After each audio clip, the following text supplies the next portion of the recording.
क्या आप सोच रहे हैं कि डेटा एंट्री में जॉब कैसे करें? लेकिन क्या आपको पता है कि डेटा एंट्री में जॉब करने के लिए आपको एक्सेल सॉफ्टवेयर की ज़रूरत बहुत होती है। एक्सेल, मैं माइक्रोसॉफ्ट एक्सेल की बात कर रहा हूँ दोस्तों, सर्फ एक्सेल की नहीं। Okay, I am just joking. लेकिन मैं आपको बताऊं कि माइक्रोसॉफ्ट एक्सेल सॉफ्टवेयर खाली डेटा एंट्री के लिए यूज़ नहीं होता है, उसके बहुत सारे यूज़ होते हैं। जहाँ पे भी डेटा के ऊपर कुछ ना कुछ कैलकुलेशंस किए जाते हैं, रिपोर्ट्स बनाए जाते हैं, अलग अलग मल्टीनेशनल कंपनीज में डेटा के ऊपर जब काम होता है तो माइक्रोसॉफ्ट एक्सेल सॉफ्टवेयर यूज़ किया जाता है। और माइक्रोसॉफ्ट एक्सेल के मैंने ढेर सारे वीडियो बनाए हैं, बहुत सारे वीडियोज़ है। आप अगर मेरे चैनल पे विजिट करोगे, लर्न मोर चैनल नाम है मेरे चैनल का, आप पहली बार विजिट कर रहे हो तो नाम बता देता हूँ चैनल का। इसमें एक्सेल के ढेर सारे वीडियो मैंने बनाए, लेकिन बिगिनर्स के लिए ऐसा एक वीडियो नहीं बनाया था जिसमें बिगिनर्स के लिए जो पूरे एक्सेल के पॉइंट्स कवर हो। तो मैंने सोचा कि यार अगर कोई बिगिनर्स मेरे चैनल को विजिट करता है जिसको एक्सेल बिल्कुल पता नहीं है, तो एक्सेल वो चाहता है कि यार डेटा एंट्री में किस तरह से एक्सेल यूज़ किया जाता है, या एक्सेल के अंदर चार्ट्स क्या होते हैं, कॉलम्स, रोज, इंसर्ट क्या होता है, फॉर्मूलाज कैसे इंसर्ट किया जाता है, ये सारी चीज़ें उसको पता नहीं है। वो तो फिर मेरे चैनल पे आके बस ढूंढता रह जाएगा। इसीलिए मैंने ये एक्सेल का एक ट्यूटोरियल बनाया जिसके अंदर एक कंप्लीट बिगिनर्स नॉलेज रहेगा, यानी कि एक्सेल में आप जीरो हो तो हीरो बनाने का काम मैं करूंगा। लेकिन आपको इस वीडियो को पूरा देखना पड़ेगा दोस्तों। एक्सेल में हर एक चीज़ को बारीकी से एक्सप्लेन करने की यहाँ पे मैंने कोशिश की है। मेरे जो 10 से 15 साल का टीचिंग का एक्सपीरियंस है वो मैं यहाँ पे इस वीडियो में दे रहा हूँ दोस्तों। ज़रूर इस वीडियो को आप पूरा देखें, तभी आपको समझ में आएगा कि मैंने कितने डिटेल में इसको एक्सप्लेन किया। क्योंकि इस वीडियो को मैंने इतना लंबा इसलिए बनाया क्योंकि आपको एक ही ट्यूटोरियल में सब कुछ मिले, आपको अलग अलग ट्यूटोरियल ढूंढने की जरूरत ना पड़े, यूट्यूब पे जाकर बार बार ढूंढते रहो कि यार एक्सेल का ये फॉर्मूला कहाँ पे, वो फॉर्मूला कहाँ पे। ये सारी चीज़ों को एक ही जगह पे आपको एक ही वीडियो में मिलने वाला है। नए साल में कुछ नया करने के लिए मैंने एक और चैनल ओपन किया है जिसका नाम है रियल ट्यूटोरियल, जिसके ऊपर आपको सभी वीडियोस की सीरीज मिलेगी। अब मैंने ये नया चैनल इसलिए ओपन किया है क्योंकि उसके अंदर मैं डायरेक्टली वीडियो अपलोड करते जाऊंगा। वहाँ पे ज़्यादा एडिटिंग वगैरह नहीं होगा, लेकिन ज़्यादा नॉलेजेबल वीडियोज़ वहाँ पे रहेंगे। जिनको पढ़ने में बहुत ज़्यादा इंटरेस्ट है उन लोगों के लिए मैंने रियल ट्यूटोरियल चैनल ओपन किया है, जिसके ऊपर मैं डेली वीडियोज़ अपलोड करने की कोशिश करूँगा अलग अलग ट्यूटोरियल के। तो उस चैनल पर जाकर विजिट कीजिए और उस चैनल को सब्सक्राइब करके बेल आइकॉन पे भी क्लिक करके रखिएगा। मैं सतीश, लर्न मोर चैनल में आप सबका स्वागत करता हूं। चलिए हमेशा की तरह शुरू करते हैं। Let's begin.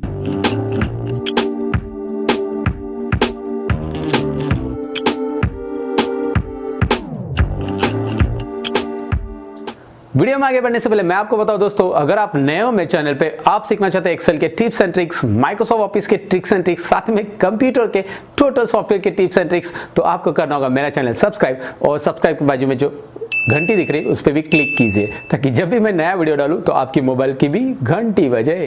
तो जैसे कि मैंने आपको इंटर पार्ट से कहा कि आप एक्सेल बिगिनर्स हो, तो ये वीडियो आपको बहुत यूजफुल होने वाला है। तो कैसे? सबसे पहले तो मैं एक्सेल स्टार्ट करके दिखाऊंगा। एक्सेल के हर एक पार्ट को मैं एक्सप्लेन करूंगा। कुछ फॉर्मूलाज रहेंगे जो बेसिक लेवल पे या बिगिनर्स लेवल को पे आपको पता रहने चाहिए, वो भी मैं आपको बताऊंगा। चलिए सबसे पहले हम यहाँ पे एक्सेल स्टार्ट करते हैं। सबसे पहले करना क्या है, यहाँ पे आपको रन कमांड लेना है। आप रन कमांड से स्टार्ट कर सकते हैं। आप सर्च बॉक्स में डायरेक्टली एक्सेल टाइप करेंगे तो भी चलेगा। रन कमांड लेने के लिए आपको स्टार्ट और आर बटन प्रेस करना है, यानी विंडो की प्लस आर। विंडो की प्लस आर स्क्रीन पे मैं आपको दिखा रहा हूँ, और उसके बाद आपको यहाँ पे एक्सेल टाइप करना है।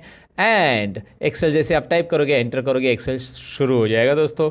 तो जैसे एक्सेल शुरू करूंगा, आपके सामने ये स्क्रीन का लेआउट आ जाएगा। इस तरह की स्क्रीन आ जाएगी। अगर आपका एक्सेल 2013 है, 16 है और 10 है तो थोड़ा बहुत चेंजेस रहेगा उसमें, लेकिन यहाँ पे 13 और 16 क्योंकि एक्सेल के अलग अलग वर्जन है। जो भी वर्जन आप यूज़ करते होगे, डोंट वरी, जो मैं टिप्स या ट्रिक्स एक्सेल की बेसिक बिगिनर लेवल की बताने वाला हूँ वो सभी वर्जन में आपको यूज़फुल रहेगी। इसीलिए मैं कौन सा वर्जन यूज़ करता हूँ इससे कोई फ़र्क नहीं पड़ने वाला, आप कौन सा वर्जन यूज़ करें इससे भी कोई फ़र्क नहीं पड़ने वाला। बस आपको एक्सेल के अंदर जितनी भी चीज़ें मैं यहाँ पे पढ़ाने वाला हूँ वो उस वर्जन में काम आएगी, और नहीं आ रही है, उस वर्जन में नहीं दिखाई दे रही है, तो मैं आपको बताऊँगा कि वो चीज़ें उस वर्जन में नहीं है, कौन सी है। ऐसी कुछ चीज़ें हैं जो कि पुराने वर्जन में नहीं है, लेकिन मैं आपको बताऊंगा। फिलहाल तो आपको यहाँ पे बताऊँ कि स्क्रीन में आपको लेफ्ट साइड में जो रिसेंट फाइल दिखाई दे रही है, ये मैंने बनाई हुई फाइल है। जैसे मैं अलग अलग एक्सेल के डेटा पे काम करता हूँ तो उसमें जितनी भी फाइल मैं सेव करता हूँ वो यहाँ पे आ जाती है रिसेंट फाइल के अंदर, राइट। रिसेंट फाइल का बॉक्स आपको दिखाई दे रहा है। इसके बाद आपको ब्लैंक वर्कबुक दिख रहा है, और उसके बाद माइक्रोसॉफ्ट ने आपको कुछ ऑलरेडी फॉर्मूला ट्यूटोरियल से रिलेटेड पहले से कुछ शीट्स दी है, प्री फॉर्मेटेड शीट्स है, यहाँ से आप ले सकते हैं। उसके ऊपर आप यहाँ पे भी देख सकते हैं business, personal, planner and trackers, list, budgets, ऐसे बहुत सारे माइक्रोसॉफ्ट ने दिए हुए रेडीमेड वर्कबुक्स है। तो एक्सेल की फाइल को वर्कबुक्स बोलते हैं, ये तो आपको समझ में आया होगा। और यहाँ पे आपको दिख रहा है ब्लैंक वर्कबुक। सबसे पहले मैं यहाँ पे ब्लैंक वर्कबुक ही लेना चाहूँगा, क्योंकि ब्लैंक वर्कबुक से हमारा इंट्रोडक्शन शुरू होगा ना दोस्तों। अब यहाँ पे आपको ये स्क्रीन जो दिखाई दे रही है, ये एक्सेल का लेआउट है। एक्सेल की स्क्रीन ऐसी रहेगी, और एक्सेल के अंदर अभी डिटेल में जान लेते हैं कि क्या क्या किसको बोलते हैं। सबसे पहले तो मैं आपको यहाँ पे बताऊं कि ऊपर जो दिखाई दे रहा है home, insert, page layout, formulas, data, review, view, मेरे पास कुछ और एक्स्ट्रा भी टैब है। ये कैसा है मैं आपको बताने वाला हूँ, वैसे भी don't worry about it. But ये जो है इसे टैब बोलते हैं। टैब होम के अंदर क्लिक किया तो मैंने यहाँ पे ढेर सारे ऑप्शंस आपको मिलेंगे, और ये होता है एक्सेल का रिबन दोस्तों। रिबन नाम याद रखिएगा, मैं नीचे आपको टेक्स्ट में भी दिखा रहा हूँ, रिबन। ओके, सो इस रिबन के अंदर आपको यहाँ पे दिखाई दे रहा है क्लिपबोर्ड। क्लिपबोर्ड ग्रुप है, उसके बाद फॉन्ट ग्रुप है, उसके बाद अलाइनमेंट ग्रुप है। ये ग्रुप होते हैं। नंबर ग्रुप है, स्टाइल्स ग्रुप है, सेल्स ग्रुप है, एडिटिंग ग्रुप्स है। ये अलग अलग ग्रुप्स है। इस ग्रुप के बारे में भी हम जानेंगे, कैसे इसके अंदर के ऑप्शंस हम ऑपरेट करेंगे। आपको किसी ने बोला कि होम टैब में अलाइनमेंट ग्रुप है और उसके अंदर मर्ज एंड सेंटर है, तो home tab, alignment group and merge and centre. समझ में आपको ये ग्रुप का काम क्या होता है? मतलब ये ग्रुप वाइज कुछ ऑप्शंस डिवाइड हो चुके हैं, इसके लिए यहाँ पे एक ग्रुप दिए हैं, तो आपको ईजी हो जाता है उस ऑप्शन को फाइंड आउट करने के लिए। जैसे आपको बोला कि कंडीशनल फॉर्मेटिंग ये स्टाइल्स में अवेलेबल है होम टैब के अंदर, तो स्टाइल्स ग्रुप आपको होम टैब में ढूंढना है। होम टैब यहाँ पे है, स्टाइल्स ग्रुप यहाँ पे मिल रहा है आपको, और उसके ऊपर कंडीशनल फॉर्मेटिंग यहाँ पे आपको दिखाई दे रहा है। ये भी हम सीखने वाले हैं दोस्तों, डोंट वरी अबाउट इट। सो ये एक वीडियो ऐसा मैं बना रहा हूँ जिसमें आपको बिगिनर्स लेवल में जो जानकारी होनी चाहिए एक्सेल की, वो पूरी यहाँ पे रहेगी, इसीलिए बने रहिएगा। बस ये तो बताना था मुझे दोबारा, इसीलिए बता दिया। फिलहाल तो मैं आपको यहाँ पे बताऊँ कि यहाँ पे इसके बाद यहाँ पे होम टैब से लेकर ये टैब हो गया, हर एक टैब के अपने अपने ग्रुप्स है और अपने अपने ऑप्शंस है। मतलब यहाँ पे आप देख सकते हैं, इंसर्ट पे क्लिक किया तो tables group, illustration group, add-ins group, charts group and ढेर सारे और भी ग्रुप्स है। फिलहाल मैं पढ़ नहीं रहा हूँ। वैसे पेज लेआउट है, वैसे फॉर्मूलाज है, डेटा, रिव्यू एंड व्यू है। अब मैं आपको क्या बता रहा हूँ, आगे ज़रा ध्यान दीजिए। अभी क्या है आगे, ये है नेम बॉक्स। अब ये नेम बॉक्स की जानकारी हम आपको डिटेल में देने वाले। इसका नाम याद रखिए, नेम बॉक्स, और जिस सेल में हम क्लिक करेंगे उसका वो नाम बता रहा है, ये भी आपको यहाँ पे समझ में आ जाएगा। जैसे मैं इस बॉक्स में क्लिक कर रहा हूँ, इस बॉक्स को वैसे सेल बोलते हैं एक्सेल में। ये बॉक्स जो है इसे सेल बोला जाता है, CELL, राइट। तो ऑलवेज रिमेंबर दोस्तों, ये सेल जो होता है इसका एक एड्रेस होता है। जैसे यहाँ पे आप देख पाएंगे कि आई कॉलम और रो नंबर 11, इस सेल में मैंने क्लिक किया था, आई यहाँ पे क्लिक किया था, सॉरी, I11, तो I11 यहाँ पे दिखाई दे रहा है आपको नेम बॉक्स के अंदर। अब मैं यहाँ पे क्लिक कर रहा हूँ, A3 दिखाई दे रहा है, इसका नाम क्या है, B3, इसका नाम C3, इसका नाम D3, आप समझ गए होंगे। अब इसमें नेम बॉक्स क्या काम करता है, सेल का नाम दिखाता है, और भी बहुत सारे काम करता है नेम बॉक्स, आपको आगे पता चल जाएगा। नेम बॉक्स के बाद बारी आती है फॉर्मूला बार की। उसी के राइट साइड में यहाँ पे जो आपको दिखाई दे रहा है फॉर्मूला बार। ओके, यहाँ पे ये जो बार है, यानी कि ये वो बार नहीं है जहाँ पे लोग बार बार जाते हैं, ये फॉर्मूला वाला बार है जहाँ पे हमें फॉर्मूला दिखाई देगा दोस्तों, राइट। अब इसमें फॉर्मूला कैसे दिखाई देगा मैं आपको यहाँ पे एक छोटा सा एग्जांपल बताता हूँ। कोई भी सेल के अंदर क्लिक कीजिए, जैसे मैंने यहाँ पे E5 पे क्लिक किया है और इसके अंदर मैं कुछ लिखूंगा। अब मैं यहाँ पे एक बात बताना चाहूँगा कि यार ये आपको जूमिंग में मुझे बार बार जूम करना पड़ रहा है, तो इस बॉक्स की साइज़ में बढ़ाना चाहता हूँ, मतलब ओवरऑल ये जो बॉक्सेस है उनकी सबकी साइज़ एक साथ बढ़ानी है, तो जूम मैं कर सकता हूँ एक्सेल के अंदर। उसके लिए शॉर्टकट की है Alt+V+Z। Alt+V+Z ये शॉर्टकट की मैं यहाँ पे बता रहा हूँ आपको। इसे प्रेस कैसे करना है मैं बता देता हूँ। Alt के बाद V प्रेस करना है, Alt के साथ में V प्रेस कीजिए, आपको कुछ रिजल्ट नहीं आएगा, बाद में आपको Z इंडिविजुअल प्रेस कर देना है। जैसे आप प्रेस करोगे यहाँ पे एक डायलॉग बॉक्स आएगा, जो कि मैं यहाँ पे मिडल में ले रहा हूँ स्क्रीन के, और आपको दिखा रहा हूँ जूम का डायलॉग बॉक्स है, मैग्निफिकेशन। इसमें आप अप एरो और डाउन एरो प्रेस करके, कीबोर्ड के ऊपर से अप और डाउन एरो प्रेस करके आप इसका जूमिंग लेवल डिक्लेयर कर सकते हैं। मैक्सिमम एक्सेल में 400% आप जूमिंग कर सकते हैं, जो कि आप एक कस्टम ऑप्शन दिया है उसमें आप टाइप करके ले सकते हैं। तो कस्टम में टाइप कीजिए 400%, तो 400 हो जाएगा। फिलहाल मुझे ज़रूरत नहीं है, 200 मैंने सिलेक्ट किया है। I will do one thing, okay करेंगे। मैक्सिमम 400 है, मिनिमम 10% जूमिंग। अच्छा, अगर आपको Alt+V+Z से नहीं करना है तो और कौन सा तरीका है जूमिंग करने का, आप कंट्रोल बटन प्रेस करके माउस का स्क्रॉल बार घुमा सकते हैं आगे और पीछे। कीबोर्ड के ऊपर जो कंट्रोल बटन रहता है उसे प्रेस करके रखिएगा, माउस का स्क्रॉल बार आगे और पीछे घुमाएंगे तो क्या होने वाला है आपको पता है, जूम इन जूम आउट होने वाला है, राइट। सो ये आप ट्राई कर सकते हैं, या इसके अलावा कर सकते हैं आप राइट कॉर्नर में, यहाँ पे राइट कॉर्नर में आइए और यहाँ पे आपको जूमिंग के लिए मिल रहा है ऑप्शन, प्लस की तरफ क्लिक करें, मतलब प्लस के ऊपर क्लिक करेंगे तो ये जूम इन होता जाएगा, माइनस पे क्लिक करेंगे तो ये जूम आउट होते जाएगा। ये सिंपल चीज़ें मुझे बताने की ज़्यादा ज़रूरत नहीं, लेकिन मैंने आपको बताया कि शॉर्टकट की से ये कर सकते हैं और कैसे करना है आप ये समझ गए होंगे, राइट। ओके, तो अब यहाँ पे ही आपको समझ में आया कि जूम कैसे करना है। फिलहाल मैं आपको फॉर्मूला बार के बारे में बता रहा था, अब फॉर्मूला बार पे फिर से चले जाते हैं। अब फॉर्मूला बार करेगा क्या, कैसे काम करेगा दिखाता हूँ मैं आपको। यहाँ पे मैं इज इक्वल टू दे रहा हूँ, कोई भी फॉर्मूला लिखना है तो मैं यहाँ पे लिखता हूँ 50 इज इक्वल टू, ये कंपलसरी है एक्सेल के अंदर कोई भी फॉर्मूला के पहले लिखना, because every formula with begins with is equal to sign. ये अंग्रेजी में समझ आता है, हिंदी में बताता हूँ, हर एक formula is equal to sign से शुरू होता है, हर एक फॉर्मूला बराबर साइन से शुरू करते हैं हम, अरे सबको पता है यार। यहाँ पे देखिए 50 प्लस 30 मैंने लिखा, ये प्लस का साइन जो कीबोर्ड के ऊपर प्लस रहता है वो कीज ही है, और माइनस का साइन वहाँ पे माइनस का साइन है। मल्टीप्लिकेशन के लिए आप मल्टीप्लिकेशन यानी एस्ट्रिक का साइन यूज़ कर सकते हैं, और डिवाइड के लिए यहाँ पे स्लैश का साइन है, जो स्क्रीन के ऊपर मैं आपको दिखा रहा हूँ कि कौन सा साइन किसके लिए यूज़ किया जाता है, तो आप ज़रूर कर सकते हैं इसे। यहाँ पे देखिए एक सिंपल कैलकुलेशन हो चुका है, 50 प्लस 30 यहाँ पे आ गया 80। अब मैं यहाँ पे 80 भी लिख रहा हूँ, नीचे मैंने डायरेक्ट 80 टाइप किया, यहाँ पे मैंने 80 कैलकुलेशन किया। आप बोलोगे इतना बेसिक कैलकुलेशन आपको आता नहीं क्या? मैंने आपको दिखाने के लिए किया कि ये होता क्या है। ध्यान से देखिए, फॉर्मूला बार में ऊपर क्या दिख रहा है, जो कि मैंने C4 में कुछ टाइप किया था, दिखाई दे रहा है आपको, C4 सेल में मैंने टाइप किया है 50 प्लस 30, और उसका आंसर तो 80 दिख रहा है सेल में, लेकिन फॉर्मूला बार उसका फॉर्मूला दिखा रहा है। और C5 सेल में क्या हो रहा है, C5 सेल में मैंने डायरेक्टली 80 टाइप किया, राइट। तो 80 टाइप किया तो वहाँ पे कोई फॉर्मूला नहीं आ रहा है। So if there is a formula in your cell it will display formula, if there is a content in your cell it will display content. मतलब फॉर्मूला बार का काम यही होता है दोस्तों।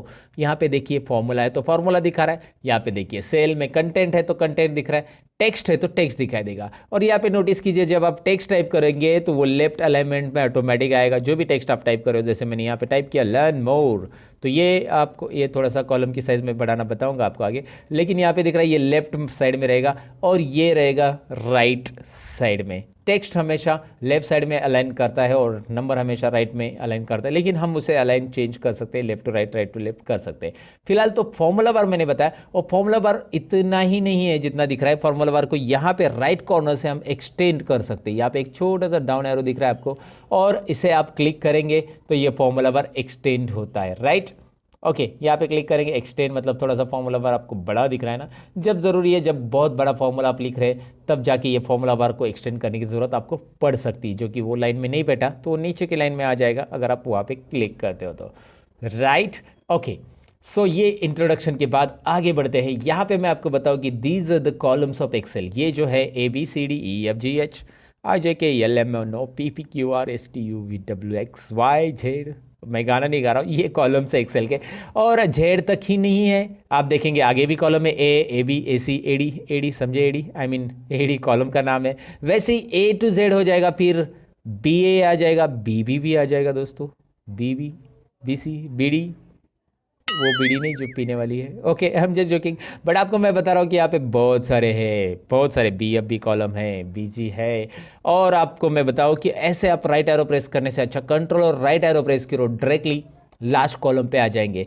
लास्ट कॉलम को जंप करने के लिए कंट्रोल राइट एरो, और फर्स्ट कॉलम को जंप करने के लिए control left arrow, right, control right left, right left. अब ये जो राइट प्रेस करने के बाद ये लास्ट कॉलम जो आ रहा है वो है टोटल काउंटिंग। अगर हम करेंगे, वैसे मैं आपको डायरेक्टली बता रहा हूँ, काउंटिंग करने की जरूरत नहीं, आपको बैठना नहीं काउंटिंग के लिए, या ड्रैग भी नहीं करना कोई नंबर्स। 16,384 टोटल कॉलम्स एक्सेल में रहते, इतने सारे रिकॉर्ड्स हम वर्टिकली रख सकते हैं। लेकिन मैं आपको बताऊँ क्या कि ये रिकॉर्ड्स एक्सेल के अंदर के जो होते हैं ना, इतने भी हमें कम पड़ते हैं। बड़े बड़े कंपनी का जब डेटा आता है, जैसे कोई मल्टीनेशनल कंपनी का डेटा है, बैंकिंग का डेटा है, बैक ऑफिस का डेटा है, तो एक्सेल वहाँ पे, एक्सेल का थोड़ा सा ड्रॉबैक है। लेकिन एक्सेल के अलावा और क्या यूज़ कर सकते हैं, मैंने मेरे चैनल के वीडियोस में बताया है, वो है कि आप एक्सेल में वो डेटा नहीं हो रहा है तो एक्सेल के अंदर ही हम एक्सेल के कुछ एडिंग्स यूज़ करके वर्क उसके ऊपर काम कर सकते हैं।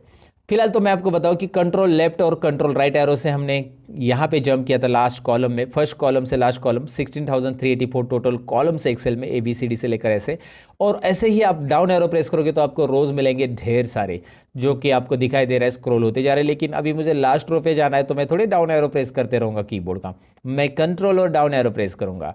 जी हाँ, control down arrow directly last row, control up arrow directly first row, control down arrow 10,48,576, 10,48,576। इतने सारे रोज है दोस्तों, ओ माय गॉड, इतने सारे रोज, इतने सारा डेटा हम रख सकते हैं। अगर आपका कोई छोटा मोटा डेटा है तो you can easily enter it, but आपका जब बड़ा डेटा आता है तो एक्सेल के अंदर मैं आपको बताऊं कि 1 लाख रो रखने के बाद और उसके ऊपर फॉर्मूला अप्लाई करने के बाद एक्सेल सपोर्ट नहीं करता है। ये एक एक्सेल का कड़वा सच है दोस्तों। जी हाँ, 10 लाख रोज यहाँ पे है, आप 10 लाख का रिकॉर्ड रख सकते हैं, लेकिन जब आप कोई भी 10 लाख सेल्स पे अगर फॉर्मूला अप्लाई करने जाएंगे you will not get proper result, because वो फाइल बहुत हेवी हो जाती है और एक्सेल हेवी फाइल को सपोर्ट नहीं कर पाता है। इसीलिए तो एक्सेल ने 2010 में ये बातें ध्यान में रखी और 2010 के ऑफिस के लिए 2010 से आगे जितना भी वर्जन है, 10, 13, 16 वर्जन जो है या 19 वर्जन है, उसके लिए पावर पाइवट ये लॉन्च किया गया है। पावर पाइवट यहाँ पे आपको एक मेनू दिख रहा है, पावर पाइवट, इसके बारे में मैं वीडियो बनाने वाला हूँ, आप इंटरेस्टेड हो तो पावर पाइवट आगे देखिएगा। लेकिन ये थोड़ा सा एडवांस लेवल या एडवांस एक्सेल के पार्ट में आता है। तो ये जहाँ पे डेटा बहुत बड़ा आता है, फॉर्मूले लगते हैं, तो एक्सेल वहाँ पे आपको सपोर्ट नहीं करता है, तो इसीलिए उन्होंने पावर पाइवट बनाया जहाँ पे आप अलग फॉर्मूलाज यूज करके एक्सेल के अंदर पावर पाइवट में काम कर सकते हैं। फिलहाल वो बातें तो साइड में रहने दो, हम सीख रहे हैं यहाँ पे कि एक्सेल में इतने सारे रोज रहते हैं, 10,48,576, और पहला रो है हमारा यहाँ पे दिख रहा है control up and down arrow, control right and left arrow. ये जो शॉर्टकट कीज मैं बता रहा हूँ ना, इससे प्रैक्टिस कीजिएगा दोस्तों, तभी तो आपका हाथ बैठ जाएगा कीबोर्ड के ऊपर। और मैंने वैसे एक्सेल के ऊपर 101 शॉर्टकट कीज, मतलब एक्सेल की लगभग सारी शॉर्टकट कीज का एक वीडियो बनाया, काफ़ी इंटरेस्टिंग है, प्रैक्टिकल एक्सप्लेन करके बताया उस वीडियो में मैंने कि किस तरह से हम एक्सेल की ये शॉर्टकट कीज को यूज करके हमारा काम आसान कर सकते हैं। तो ज़रूर उस वीडियो को एक बार चेक कर लेना, उसकी लिंक मैं आपके लिए डिस्क्रिप्शन में दे दूंगा इस वीडियो के। ओके, फिलहाल तो हम यहाँ पे बढ़ते आगे। यहाँ पे कॉलम्स और रोज मैंने बताया, और कॉलम और रोज के इंटरसेक्शन में, यानी कि दोनों के एक दूसरे को जहाँ पे वो छेड़छाड़ करते हैं, आई मीन यहाँ पे आपको दिख रहा है एक बॉक्स बन रहा है, तो यहाँ पे इंटरसेक्शन जो हो रहा है उसको सेल बोलते हैं, जो कि सेल का हर एक का एड्रेस आ जाता है, यहाँ पे मैंने बताया था आपको। लेकिन जैसे आप ऐसे सेल सेलेक्ट कर ले हो तो इसे बोलते हैं रेंज ऑफ सेल। इसे क्या बोलते हैं? Range of cell. तो कौन सी रेंज है, क्या आप मुझे बता सकते हैं? नहीं, तो मैं आपको बता देता हूं, कोई बात नहीं। C3 सेल से लेकर F11, C3 से F11 लिखेंगे कैसे इसका? अगर लिखने की बारी आती है आपको कहीं पे, तो C3 से F11 बीच में कॉलन यूज किया जाता है रेंज को डिफाइन करने के लिए। तो ये रेंज हो गया। अगर आप ये सिलेक्ट करेंगे, टेल मी नाउ, D3 से लेकर F11, राइट? तो ये रेंज ऑफ सेल होता है, जो कि आपको याद रखना है, जिसमें हेड सेल हमेशा वाइट रहता है और बाकी सेल इस तरह से रहती है। तो रेंज ऑफ सेल या ग्रुप ऑफ सेल को एक साथ सेलेक्ट करने के बाद रेंज कौन सी होती है वो मैंने आपको बता दिया। नेम क्या होता है ये मैंने बता दिया। उसके बाद हम बढ़ते हैं आगे शीट की तरफ। यहाँ पे आपको दिखाई दे रहा है नीचे शीट 1 आ चुका है, और ऐसे आप एक्सेल में ढेर सारे शीट ले सकते हैं अलग अलग रिकॉर्ड्स रखने के लिए। मैं यहाँ पे बस प्लस पे क्लिक करते जा रहा हूँ। वैसे मैं शॉर्टकट की भी बता देता हूँ, शिफ्ट और F11, शिफ्ट और F11 करेंगे तो शीट इंसर्ट होगी। लेकिन जब आप कीबोर्ड से, मतलब शॉर्टकट की से शीट इंसर्ट करते, देखिए मैं शिफ्ट F11 कर रहा हूँ तो वो लेफ्ट साइड में इंसर्ट होगी, वो यहाँ पे लेफ्ट साइड में इंसर्ट हो रही है, दिखाई दे रहा है आपको? शीट शिफ्ट प्लस F11 करने से क्या होगा? शीट लेफ्ट साइड में इंसर्ट हो रही है। और अगर यहाँ पे प्लस पे क्लिक करके आप इंसर्ट करते हो तो वो राइट में इंसर्ट हो रही है, राइट? ओके, समझ में आपको? वो शीट को आप ऐसे अरेंज कर सकते हैं। वैसे ये 7 नंबर को यहाँ पे ड्रॉप करना है, 8 नंबर को यहाँ पे ड्रैग एंड ड्रॉप करना है, बस माउस का बटन क्लिक करके रखिए, ड्रैग एंड ड्रॉप, राइट? ये ऑर्डर में आ चुका है। कोई भी शीट कहीं पे भी आप रख सकते हैं। ये शीट्स आप यहाँ पे बहुत सारी इंसर्ट कर सकते हैं, लेकिन डिपेंड आपके डेटा कितने हैं। आपके 12 महीने का डेटा है तो 12 शीट इंसर्ट करो। आपके पास बहुत सारा अलग अलग शीट्स का रिकॉर्ड है तो वहाँ पे अलग अलग शीट्स बना के अलग अलग रिकॉर्ड रख सकते हैं। जैसे हर एक शीट के अंदर उतने रोज और उतने कॉलम आपको मिलने वाले जितने की पहले शीट में है। और यहाँ पे शीट से रिलेटेड कुछ और टिप्स एंड ट्रिक्स है जो आगे हम मैं आपके साथ शेयर करूंगा, लेकिन शीट को डिलीट कैसे करना है और रीनेम कैसे करना है ये चीज़ें बता के जाऊंगा। यहाँ पे कुछ बेसिक चीज़ें शीट से रिलेटेड देखते हैं। जैसे इस शीट में कुछ नाम देना है तो आप यहाँ पे राइट क्लिक कीजिए इस शीट के ऊपर और रीनेम ऑप्शन। इससे होगा क्या, इस शीट को आप कस्टमाइज नेम दे सकते हैं। और मैंने यहाँ पे लिया स्टूडेंट डेटा। जब भी मैं शीट का नाम दूंगा तो मेरा रिकमेंडेशन आपको ये रहेगा कि यहाँ पे अंडरस्कोर साइन ऐड कीजिए, स्पेस ना दीजिए। स्पेस भी दे सकते हैं आप, स्पेस से भी नाम ऐड होता है, कोई इशू नहीं है। बट मेरा रिकमेंडेशन इसलिए रहेगा क्योंकि आगे जाकर एक्सेल जब एडवांस आप सीखोगे तो आपको ये नाम देने की अगर आदत है तो इस नाम का बेनिफिट ये होता है कि जब आप प्रोग्रामिंग में इस शीट का नाम यूज़ करना चाहते हो तो कर सकते हैं, एक्सेल की VBA कोडिंग में वगैरह। तो इसलिए मैं आपको थोड़ा सा ऐसा प्रिपेयर करूंगा कि भाई आप थोड़े से एडवांस भी जानते हो एक्सेल के अंदर कि एक्सेल के अंदर शीट को नाम कैसे देना है। फिलहाल यहाँ पे मैंने स्पेलिंग मिस्टेक कर दी है, ओके उसको मैंने करेक्ट कर दिया। ओके स्टूडेंट डेटा, ऐसे शीट को आप राइट क्लिक करके रीनेम कर सकते हैं। नहीं चाहिए तो शीट को यहाँ से आप डिलीट कर सकते हैं, या आप ऊपर इंसर्ट है इंसर्ट भी कर सकते हैं शीट को। इसी शीट का कॉपी बनाना है कॉपी कर सकते हैं, इसका कोड भी है, प्रोटेक्ट भी है, इसका टैब कलर भी है। कोड प्रोटेक्ट जो है वो आगे देखने वाले हैं। फिलहाल टैब कलर देखिए, यहाँ पे टैब कलर मैं दे रहा हूँ। हर एक शीट को अलग अलग कलर देके आप इस तरह से फॉर्मेटिंग रख सकते हैं दोस्तों, राइट। सो ये तो चीज़ें आपको समझ में आई कि शीट कैसे इंसर्ट करते हैं, डिलीट कैसे करना है। लेकिन एक बात मैं यहाँ पे बताना चाहूँगा, शीट के अंदर मैंने कुछ कंटेंट लिखे हैं and after that I am going to delete this sheet. Right now I am going to delete, so it will show you one message. एक शीट का मैसेज आ रहा है, Microsoft Excel will permanently delete this sheet, do you want to continue. ये Excel क्या कर रहा है, पूरी की पूरी शीट परमानेंटली डिलीट कर रहा है। अगर आप इसे डिलीट करते हो तो आपको डेटा मिलने वाला नहीं है। मैंने डिलीट कर दिया, आप बोलोगे मैं अंडू कर सकता हूँ, नहीं होगा अंडू। कंट्रोल Z यहाँ पे नहीं चलेगा दोस्तों, कंट्रोल Z चलेगा बस आप जब शीट के अंदर के कुछ डेटा डिलीट करते, जैसे यहाँ पे डेटा डिलीट कर दिया, गलती से डिलीट हो गया, तो एक्सेल ने हमें दिया है अंडू या माइक्रोसॉफ्ट ने हमें दिया है अंडू। हमारी गलतियाँ माइक्रोसॉफ्ट हमें माफ़ करता है, एक नहीं 100 गलतियाँ भी अंडू कर सकते हैं हम, लाइफ में नहीं कर सकते, इतना याद रखना। I am just joking. Okay तो यहाँ पे अंडू कर दिया मैंने, कंट्रोल Z से अंडू हो गया, राइट। तो शीट के अंदर का डेटा डिलीट हो गया तो कोई बात नहीं, लेकिन शीट डिलीट हो गई तो वो अंडू नहीं होती, इसीलिए उसका डेटा चाहिए या नहीं चाहिए वो आपको कंफर्म करना है। यहाँ पे परमानेंट डिलीट हो रहा है, परमानेंट डिलीट तो आप समझ गए होंगे, राइट। तो आपको यहाँ पे शीट डिलीटेशन के बारे में एक चीज़ मुझे बतानी थी, मैंने बता दी। शीट प्रोटेक्शन और बाकी सारी चीज़ें जो है शीट से रिलेटेड आगे सीखने वाले हैं। इंट्रोडक्शन में आगे मैं आपको बताऊंगा कि एक्सेल की स्क्रीन को आपको छोटा करना है तो उसके लिए मतलब रिस्टोर करना है स्क्रीन को, तो उसके लिए शॉर्टकट की मैं बता रहा हूँ, अल्ट स्पेस और R बटन प्रेस कीजिए। देखिए Alt space R, Alt space X, interesting है, अल्ट स्पेस R स्मॉल हो गया, अल्ट स्पेस X। इस तरह से एक्सेल की स्क्रीन को आप छोटा बड़ा कर सकते हैं। ये शॉर्टकट कीज एक इंपॉर्टेंट है जो कि मैंने आपको बता दी। यहाँ पे आगे चलते हैं अभी डेटा के ऊपर और काम करते हैं कुछ एक्सेल के अंदर, साथ में उसकी फाइल कैसे सेव होती है, कौन कौन से फॉर्मेट में सेव किया जाता है, ये चीज़ें भी हम यहाँ पे देखते हैं।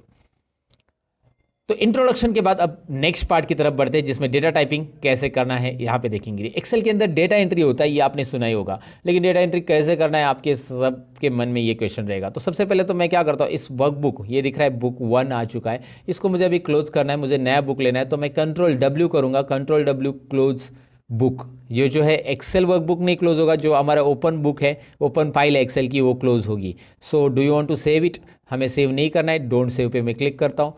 कंट्रोल N करूंगा नया वर्कबुक लेने के लिए, जहां पे आपको दिखाई दे रहा है नीचे आप देख सकते हैं शीट 1 नया फ्रेश आ चुका है, इस वर्कबुक का नाम देख सकते हैं बुक 2 आ चुका है, right. Okay so now I will do one thing, पहले तो इसे जूम करूंगा, अल्ट V Z, हमेशा की तरह जूम हो गया। इसमें अभी कंटेंट टाइप करने के लिए मैं कोई भी रिकॉर्ड लेता हूं जो कि आपके फैमिलियर रहेगा, आपको पहचान का रहेगा, आपको इजी लगेगा, ऐसा डेटा जो कि हमने देखा रहेगा वो लेता हूं। सीरियल नंबर लेने के बाद मैंने लिया नेम ऑफ स्टूडेंट, आप कुछ भी ले लीजिए, एम्प्लॉय लीजिए या कुछ और।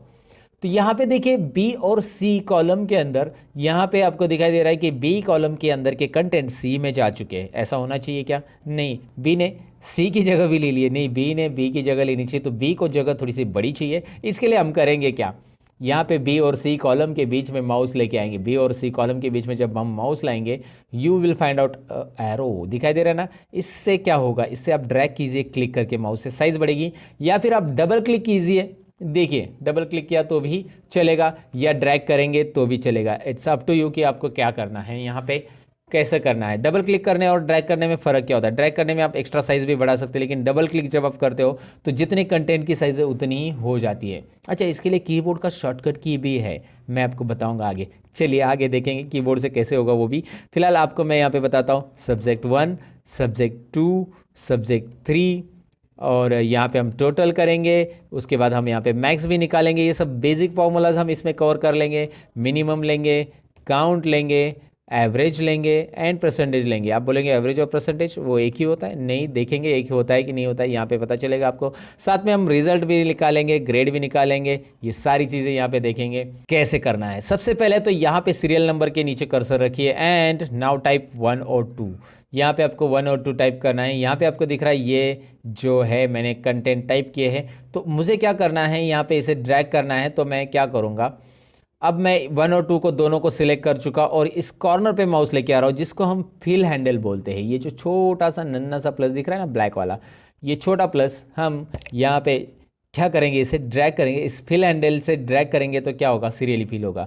लेकिन एक बात याद रखिए, मैंने 1 और 2 टाइप किया वैल्यूज़, तो ऑटोमेटिकली वो उसके गैप में फिल होते जा रहा है। अगर आपने 1 और 5 टाइप किया होगा और दोनों को सिलेक्ट करके ड्रैग किया होगा, तो दोनों के बीच में जो गैप है वही यहाँ पे जनरेट होते जाएगा, राइट। तो ये यहाँ पे समझ में आएगा। अगर आपने 1 लिखा और ड्रैग किया तो क्या होगा, सब जगह पे 1 1 होगा। लेकिन फिर भी आप चाहते 1 लिखे और ड्रैग करने के बाद भी, तो यहाँ पे माउस पॉइंटर लेके आइए और कंट्रोल बटन कीबोर्ड पे प्रेस कीजिए। होगा क्या इससे, जब आप कंट्रोल प्रेस करते तो you will find out small plus और ऑन दैट प्लस। तो जो पहला प्लस है उसी के ऊपर एक और प्लस आ रहा है। देखो कंट्रोल छोड़ दिया, गया, कंट्रोल प्रेस किया, आ गया। अब करेंगे क्या, मैं आपको दिखाता हूँ। चलिए मैं कंट्रोल प्रेस करके इसको ड्रैग करूँगा तो ये सीरियली फिल होगा। मतलब कोई एक नंबर से भी आप सीरियली फिल कर सकते हैं, या 2 नंबर टाइप किया और दोनों को बिना कंट्रोल प्रेस करके फिल हैंडल से, फिल हैंडल याद रखना है, उससे ड्रैग करेंगे तो भी हो जाएगा।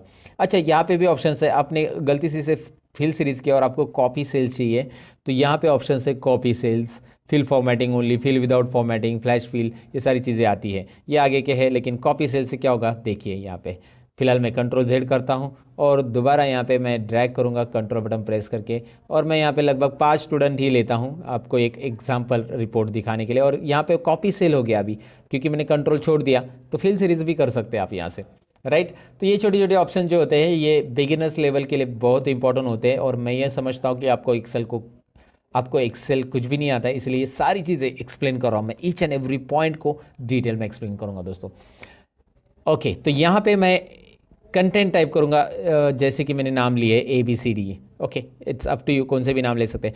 एक बात ध्यान दीजिए, इस कॉलम की साइज़ देखिए कितनी बड़ी है। मैं इस कॉलम को डबल क्लिक करूँगा तो ऐसे छोटा हो जाएगा, इस कॉलम के ऊपर डबल क्लिक करूँगा तो ऐसा छोटा हो जाएगा। तो ऐसे हर एक कॉलम को करना पड़ेगा मुझे, राइट। इससे अच्छा मैं क्या करूँगा, ए से लेकर सब कुछ कॉलम को एक साथ सब कुछ ऐसे ड्रैग करूँगा, सभी कॉलम को ऐसे सेलेक्ट करूँगा जिसमें कंटेंट है। कैसे ड्रैग करना है देखिए, ए के ऊपर माउस पॉइंटर लाया, माउस का लेफ्ट बटन क्लिक करके रखा एंड ड्रैग किया एन तक, राइट, एन तक ड्रैग किया लेफ्ट बटन क्लिक करके। अब कहीं पे भी एक जॉइंट पे मतलब माउस पॉइंटर लेके आइए, कहीं पे भी आप एक जॉइंट पे लेके आइए माउस पॉइंटर, यहाँ पे देख सकते हैं, और इसके ऊपर डबल क्लिक कीजिए। सभी कॉलम की साइज़ एक साथ एडजस्ट हो गई, है ना इंटरेस्टिंग। आप ऐसे भी कर सकते हैं। अच्छा, दूसरा तरीका क्या है, कीबोर्ड से कंट्रोल A बटन प्रेस कीजिए, सिलेक्ट हो जाएगा। जितना भी डेटा टाइप किया वो सिलेक्ट हो गया। अब आपको प्रेस करना है कीबोर्ड पे एक शॉर्टकट की, वो है अल्ट प्रेस कीजिए, वो है अल्ट प्रेस कीजिएगा, उसके बाद H प्रेस कीजिएगा, उसके बाद O, और उसके बाद I। देखिए मैंने उसके बाद बोला, यानी कि अल्ट के साथ ये सारी चीज़ें प्रेस करके नहीं रखनी है। अल्ट प्रेस करके छोड़ देना है, H प्रेस करके छोड़ देना है, O प्रेस करके छोड़ देना है और I प्रेस करना है। दोबारा देखिए, अल्ट HOI, राइट। तो ये होता क्या है मैं आपको बता देता हूँ, यहाँ पे ही पहले ही बता देता हूँ कि ये होता क्या है। जैसे आप अल्ट प्रेस करते हो तो यहाँ पे ऊपर दिखाई दे रहा है कि कौन से टैब के लिए कौन सी शॉर्टकट की बनी है। अल्ट प्रेस करते ही वो सारी शॉर्टकट कीज़ यहाँ पे दिखाई देती है।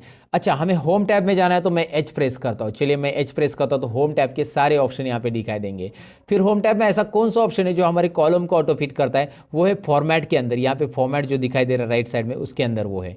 तो O है फॉर्मेट के लिए, तो मैंने O प्रेस किया, और O के अंदर आपको यहाँ पे दिखाई दे रहा है ऑटो फिट कॉलम विड्थ, जो ऑप्शन दिखाई दे रहा है ना, उसके लिए आपको I प्रेस करना है। वैसे आपको रो करना है या बाकी सारी चीज़ों के लिए भी दिया है, फिलहाल तो हमें I प्रेस करना है यहाँ पे। तो अल्ट HOI करेंगे तो ये ऑटोमेटिक हो जाता है। तो याद रखिए अल्ट का जो कीज़ है या कॉम्बिनेशन है, ये आपको बहुत यूज़फुल होगा। अल्ट प्रेस करके छोड़ देना है, फिर H, और उसके अंदर होम टैब के अंदर के ऑप्शन, ऐसे आप ऑपरेट कर सकते हैं। ऐसे ढेर सारी शॉर्टकट की बना के आप प्रैक्टिस कर सकते हैं। इसे ज़रूर ट्राई कीजिएगा दोस्तों। अब यहाँ पे लगभग हमने टाइप कर लिया हमारा डेटा एंट्री करने के लिए आपको टाइप कैसे करना है मैंने आपको बताया। डेटा एंट्री की टिप्स भी इसमें मैं आपको बताऊंगा। सबसे पहली टिप्स देखिए डेटा एंट्री में, यहाँ पे ही मुझे डेटा फिल करना है सब्जेक्ट 1 2 3 में, राइट। और आपको पता है कि इसके बाद ये खत्म होने के बाद यहाँ पे टाइप करना है, यहाँ पे टाइप करना है। तो इससे अच्छा इन तीनों को सिलेक्ट कीजिए। जितने भी डेटा पे आपको कुछ भी टाइप करना रहता है उसको आपको सिलेक्ट करना बहुत ज़रूरी है। जब आप सिलेक्ट करोगे तो उसका बेनिफिट क्या होगा, चलिए मैं आपको दिखाता हूँ। यहाँ पे कोई नंबर मैं टाइप करूँगा तो ये नंबर टाइप करने के बाद कर्सर ऑटोमेटिकली नेक्स्ट सेल में चला जा रहा है। आपको नेक्स्ट सेल में जाने की ज़रूरत नहीं है। देखिए दिखाई दे रहा है ना आपको, यहाँ पे बस नंबर न्यूमेरिक कीपैड का एंटर कीजिए, नंबर टाइप कीजिए और न्यूमेरिक कीपैड पे जो एंटर बटन है वो प्रेस कीजिए। ऑटोमेटिकली कर्सर आपका नेक्स्ट यहाँ पे आ चुका है। तो यहाँ पे आपने एक बॉक्स सेलेक्ट करने के बाद उस बॉक्स के अंदर आप इस तरह से सिलेक्शन आपका रहेगा। बस आपको यहाँ पे नंबर टाइप करके एंटर करना है। फास्ट डेटा एंटर करने के लिए ट्रिक्स या डेटा एंट्री के लिए ट्रिक्स ज़रूर आजमाइएगा दोस्तों। अच्छा, अब इसकी टोटल कैसे करते देखिए। यहाँ पे तीनों को सिलेक्ट कर रहा हूँ मैं और तीनों को सिलेक्ट करने के बाद इसका टोटल आता है 142। देखिए इन तीनों को सिलेक्ट करता हूँ, इसका टोटल आता है 118। इन तीनों को सिलेक्ट करो, इसका टोटल आ रहा है 76। मैं इतना फास्ट कैलकुलेशन कैसे कर रहा हूँ, मैं नहीं कर रहा हूँ दोस्तों, एक्सेल खुद कर रहा है। तो जैसे मैं इसे सिलेक्ट कर रहा हूँ, यहाँ पे बॉटम में देखिए मैं यहाँ पे दिखा रहा हूँ आपको सम और काउंट और एवरेज तीनों भी आ रहा है, राइट। यहाँ पे मैं देख के बता रहा हूँ आपको, मैं खुद कैलकुलेशन नहीं कर रहा हूँ। तो यहाँ पे सिंपल है, आपको करना क्या, इन तीनों को सिलेक्ट, यहाँ पे टोटल आ रही है, लेकिन ये टोटल मुझे यहाँ पे चाहिए। तो आई डू वन थिंग, यहाँ पे दिखाई दे रहा है राइट कॉर्नर में, होम टैब में राइट कॉर्नर में ऑटो सम ऑप्शन दिखाई दे रहा है। इस पर आप क्लिक करेंगे ना डायरेक्टली इस ऑटो सम पे, तो यहाँ पे डायरेक्टली ऑटो सम कर लेगा और उसके अंदर एक प्री डिफाइंड फॉर्मूला आता है जिसको एक्सेल में बोला जाता है फंक्शन। ये है एक्सेल का सम फंक्शन। सबसे पहला फंक्शन हम सीख रहे हैं जिसमें ऑटोमेटिक टोटल करेंगे, और ये होता है एक्सेल में predefined formula. Always remember कि predefined formula in Excel is called a function. Excel में फॉर्मूला और फंक्शन ये दो अलग अलग वर्ड क्यों हैं, क्योंकि फंक्शन यानी कि एक्सेल के अंदर हम कोई भी फॉर्मूला नहीं लगाएंगे, जो पहले से दिया रहेगा उसके अंदर कोई भी मैथमेटिकल साइन हम नहीं ऐड करेंगे। यहाँ पे दिख रहा है हमने प्लस का साइन नहीं ऐड किया है, फिर भी हमें इसकी टोटल मिल रही है। तो पहले से डिफाइन किया गया फॉर्मूला जो होता है उसे हम एक्सेल में फंक्शन बोलते हैं। और अगर हमें इसकी टोटल करनी होती, मैं डिलीट कर रहा हूँ इसे, अगर इसे हमें टोटल करनी है तो मैं इज इक्वल टू करूँगा, इस सेल पे क्लिक करूँगा, ये है C2 जो कि एड्रेस दिखाई दे रहा है उसका, प्लस ये D2 प्लस ये है E2। इस तरह का ये जो होगा ये हमारा फॉर्मूला है। सो फॉर्मूला और फंक्शन में यहाँ पे समझने की कोशिश कीजिए कि उसका एक्चुअली फॉर्मूला क्या होता है। एक्सेल में ये फॉर्मूला है जो कि कस्टमाइज दिया हमने, और इसके पहले जो किया था वो फंक्शन है। और यहाँ पे मैं इसके ऊपर डबल क्लिक करूँगा तो सारे आंसर आ गए, मुझे बार बार फॉर्मूला देने की ज़रूरत नहीं है दोस्तों। तो आपको ये समझ में, डिलीट कर देता हूँ मैं, फंक्शन के साथ करूँगा। फंक्शन के लिए शॉर्टकट की भी है, मैं यहाँ पे क्लिक करूँगा तो ये आ रहा है ना, दिखाई दे रहा है ना, आ रहा है। इसको मैं शॉर्टकट की से एक्सेस करता हूँ। अल्ट इज इक्वल टू क्या प्रेस करना है कीबोर्ड पे, अल्ट और इज इक्वल टू प्रेस करना है। अल्ट और इज इक्वल टू प्रेस करने के बाद आपको डायरेक्टली मिलेगा टोटल का यहाँ पे फंक्शन। टोटल मतलब सम का function. Okay, some C2 to E2, वो बता रहा है कि C2 से E2 में जितने भी नंबर है वो फंक्शन में ऐड होंगे, वो सम फंक्शन में इंक्लूड होंगे, उतने नंबर्स ऐड होके यहाँ पे रिजल्ट आएगा। एंटर कीजिए, आपको रिजल्ट मिल रहा है। अच्छा, आप ये टाइप भी कर सकते हैं, चलिए मैं आपको दिखाता हूँ। इज इक्वल टू सम, आप ऐसा टाइप करेंगे तो नीचे देखिए बहुत सारे सम से रिलेटेड फंक्शन आ जाते हैं। सम से रिलेटेड बहुत सारे सम इफ सम प्रोडक्ट वगैरह सब है, लेकिन फिलहाल सम देख रहे हैं। अब ये सम टाइप करने के बाद आप टैब बटन प्रेस कीजिए, ऑटोमेटिक ओपन ब्रैकेट आ जाता है। आप ओपन ब्रैकेट दे सकते हैं शिफ्ट बटन प्रेस करके, लेकिन टैप किया ना टैप तो ऑटोमेटिक ओपन ब्रैकेट आ जाता है। अब करना क्या है, सब्जेक्ट 1 2 3 इन तीनों को सिलेक्ट कीजिए। C2 से E2 मैंने सिलेक्ट किया है, C2 टू E2 ये मैंने सिलेक्ट किया, और ब्रैकेट क्लोज कीजिए। एंटर करने के बाद एक्सेल खुद ब्रैकेट क्लोज कर देता है। एक्सेल के पास सेंस है, यस सेंस ऑफ ह्यूमर है एक्सेल के पास दोस्तों। कैसे, मैं आपको बता देता हूँ। यहाँ पे पहला सेंस क्या दिया कि यहाँ पे उसने ट्रैक किया कि यहाँ पे टेक्स्ट है और यहाँ पे आपका नंबर है, तो उसने ऑटोमेटिकली इतनी रेंज ली। Alt is equal to shortcut की प्रेस करने के बाद मुझे रेंज सिलेक्ट करने की जरूरत नहीं पड़ी। दूसरी चीज़, अगर यहाँ पे कोई नंबर रहता तो ऑटोमेटिकली वो सारे के सारे नंबर ले लेता, 1 भी नंबर है और ये भी ले लेता, राइट। तो ये भी याद रखना है। दूसरी चीज़, यहाँ पे ब्रैकेट क्लोज मैंने नहीं किया, एंटर किया, एक्सेल ने ऑटोमेटिक ब्रैकेट क्लोज करके दे दिया है ना। छोटी छोटी चीज़ें आपको यहाँ पे पहले से समझनी है। और यहाँ पे डबल क्लिक करूंगा तो एक्सेल जानता है कि अभी करना क्या है उसको। यहाँ पे ये जो दिख रहा है ना फिल हैंडल, इसे आप क्लिक एंड ड्रैग कीजिए या डबल क्लिक कीजिए। अगर आप बोलो यार माउस से नहीं करना है सर, तो मैं आपको बता देता हूँ कि इसे क्लिक कीजिए, शिफ्ट और डाउन एरो प्रेस करके रखिए ऐसा, और कंट्रोल D बटन प्रेस कीजिए। कंट्रोल D फील डाउन, बहुत सारे शॉर्टकट की जो बेसिक लेवल पे आपको आनी चाहिए, कंट्रोल डी, जिससे आप लोगों को इंप्रेस कर सकते हैं ये करके, इसीलिए ये बेसिक शॉर्टकट कीज आपको याद रखने। सिलेक्ट करके कंट्रोल डी कीजिए, फिल डाउन, या फिर आप डबल क्लिक कीजिए, आ जाएगा यहाँ पे आपको इसका जवाब मिल जाएगा। तो मैंने आपको बताया कि इसका टोटल कैसे निकालना है। टोटल निकालने का जो प्री डिफाइंड सम है वो क्या होता है, फॉर्मूला भी हम दे सकते हैं, लेकिन फॉर्मूला देंगे तो वो बहुत लंबा भी हो जाता है, पेचीदा भी हो जाएगा, बराबर ना। सपोज एग्जांपल ले लो ना, लाइक आपको इसकी टोटल करनी है, इसकी टोटल करनी है, इसकी, तो इसके लिए 5 सेल है, 1 2 3 4 5 सेल, तो इतना बड़ा फॉर्मूला देने से अच्छा क्लिक कीजिए, अल्ट इज इक्वल टू कीजिए और एंटर बटन प्रेस कीजिए, राइट। यहाँ पे भी क्लिक कीजिए, अल्ट इज इक्वल टू कीजिए, एंटर बटन प्रेस कीजिए, ऐसे आप इसकी टोटल कर सकते हैं। अल्ट इज इक्वल टू से होता क्या है समझ में आपको। फिलहाल तो यहाँ पे अल्ट इज इक्वल टू इसकी टोटल, और यहाँ पे डबल क्लिक आ गया। मैक्स निकालने के लिए यहाँ पे ऑटो सम के अंदर जो कॉर्नर में, राइट कॉर्नर में आपको दिखाई दे रहा है, इसके अंदर आपको max, mean, count numbers, average और सम तो हमने निकाल लिया। तो अभी मैक्स निकालना है, तो मैं मैक्स पे क्लिक करता हूँ। यहाँ पे उसने क्या कर लिया, बाय डिफॉल्ट लेफ्ट साइड के सभी नंबर ले लिए। देखिए अब मैंने आपको बताया था एक्सेल में सेंस है, आप बोलोगे यार मुझे तो सब्जेक्ट 1 2 3 इन तीनों में से मैक्सिमम निकालना है, टोटल नहीं लेना है। तो एक्सेल ने क्यों लिया टोटल, क्योंकि भाई एक्सेल को नंबर मिल रहा है और नंबर ऑटोमेटिक एक्सेल ट्रैक करेगा।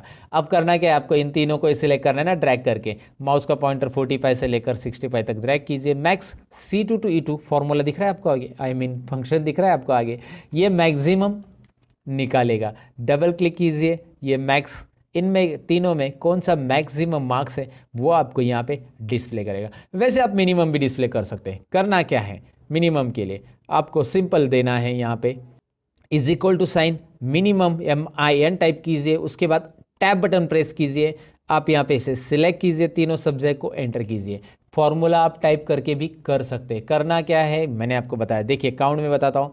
करना क्या है, is equal to COUNT, UN type किया तो भी ऑटोमेटिक नीचे हाईलाइट हो रहा है। उसके बाद नीचे जैसे ही वो ब्लू कलर में हाईलाइट होता है वो फॉर्मूला जो भी हमारा रिक्वायर्ड है, टैब बटन प्रेस करने से आगे का T वगैरह टाइप करने की जरूरत नहीं पड़ेगी। फिर आप इन तीनों को सिलेक्ट करेंगे, फिर आप क्लोज करेंगे ब्रैकेट को, फिर आप एंटर करेंगे और फिर आप ही करेंगे सब कुछ। यहाँ पे डबल क्लिक करना है, दोनों को एक साथ सिलेक्ट करके मैंने डबल क्लिक किया।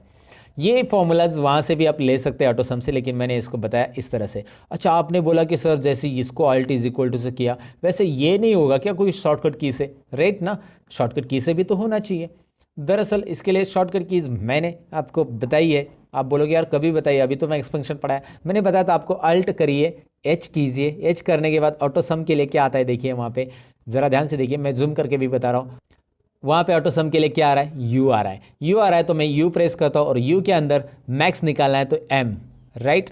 अब यहाँ पे आपको माउस यूज़ नहीं करना पड़ा, right, Alt H U M, shift और लेफ्ट एरो प्रेस करूँगा क्योंकि मैंने यहाँ पे जो सिलेक्शन देखा था वो 3 सेल का चाहिए था मुझे और 4 सेल का आ रहा है। शिफ्ट और left arrow, shift button hold down करके लेफ्ट एरो कीबोर्ड का प्रेस करने से एक सिलेक्शन, एक सेल कम होगी और एंटर कीजिए। क्या हो रहा है ज़रा देखिए, वापस देखिए, अल्ट H U और I यानी मिनिमम, शिफ्ट और लेफ्ट एरो कितनी बार, 2 बार, एंटर। मैंने माउस को हाथ ही नहीं लगाया, इसके लिए माउस की ज़रूरत ही नहीं पड़ी मुझे। एक बार आपकी प्रैक्टिस होगी ना तो आपको माउस की ज़रूरत ही नहीं यार, मतलब मैं आपको बता रहा हूँ, वैसे माउस की ज़रूरत पड़ती है कभी कभी चार्ट्स वगैरह के लिए, लेकिन फिलहाल ऐसे डेटा के लिए तो ज़रूरी नहीं जहाँ पे फॉर्मूलाज आपको ईजिली अप्लाई करने हैं। Alt H home tab, U auto sum और काउंट नंबर्स के लिए है C, राइट। वहाँ पे आप देख सकते हैं राइट साइड में जो छोटा सा बॉक्स आ रहा है, छोटा सा नन्हा सा प्यारा सा बॉक्स में देख सकते हैं, सम के लिए यस था, एवरेज के लिए A है, काउंट के लिए C है, मैक्सिमम के लिए M है, मिनिमम के लिए I है। फिलहाल C प्रेस करते हैं और यहाँ पे 6 सेल सिलेक्ट हो गए C2 to H2। तो करेंगे क्या, कीबोर्ड से करना है, माउस से तो आप कर सकते हैं लेकिन कीबोर्ड से करना है तो शिफ्ट लेफ्ट एरो 3 बार, क्योंकि 3 सेल रिमूव करने हैं, एंटर कीजिए। Alt H U A, average के लिए शिफ्ट लेफ्ट एरो 4 बार और एंटर कीजिए, राइट। अब मुझे ये भी कीबोर्ड से ही करना है तो मैं करूँगा क्या, शिफ्ट और राइट एरो, फिर शिफ्ट और डाउन एरो और फिर control D, right. Okay, got it दोस्तों। तो ये आपको समझ में आया कि मैंने मैक्स, मीन, काउंट, एवरेज कैसे निकाला। इंटरेस्टिंग है, कोई डिफिकल्टी नहीं है इसमें, कीबोर्ड से कैसे करना है, माउस से कैसे करना है, दोनों चीज़ें मैंने आपको बताई। अच्छा एक बात, एक सवाल मैं आपको पूछना चाहूँगा यहाँ पे कि एवरेज और परसेंटेज सेम रहते हैं क्या?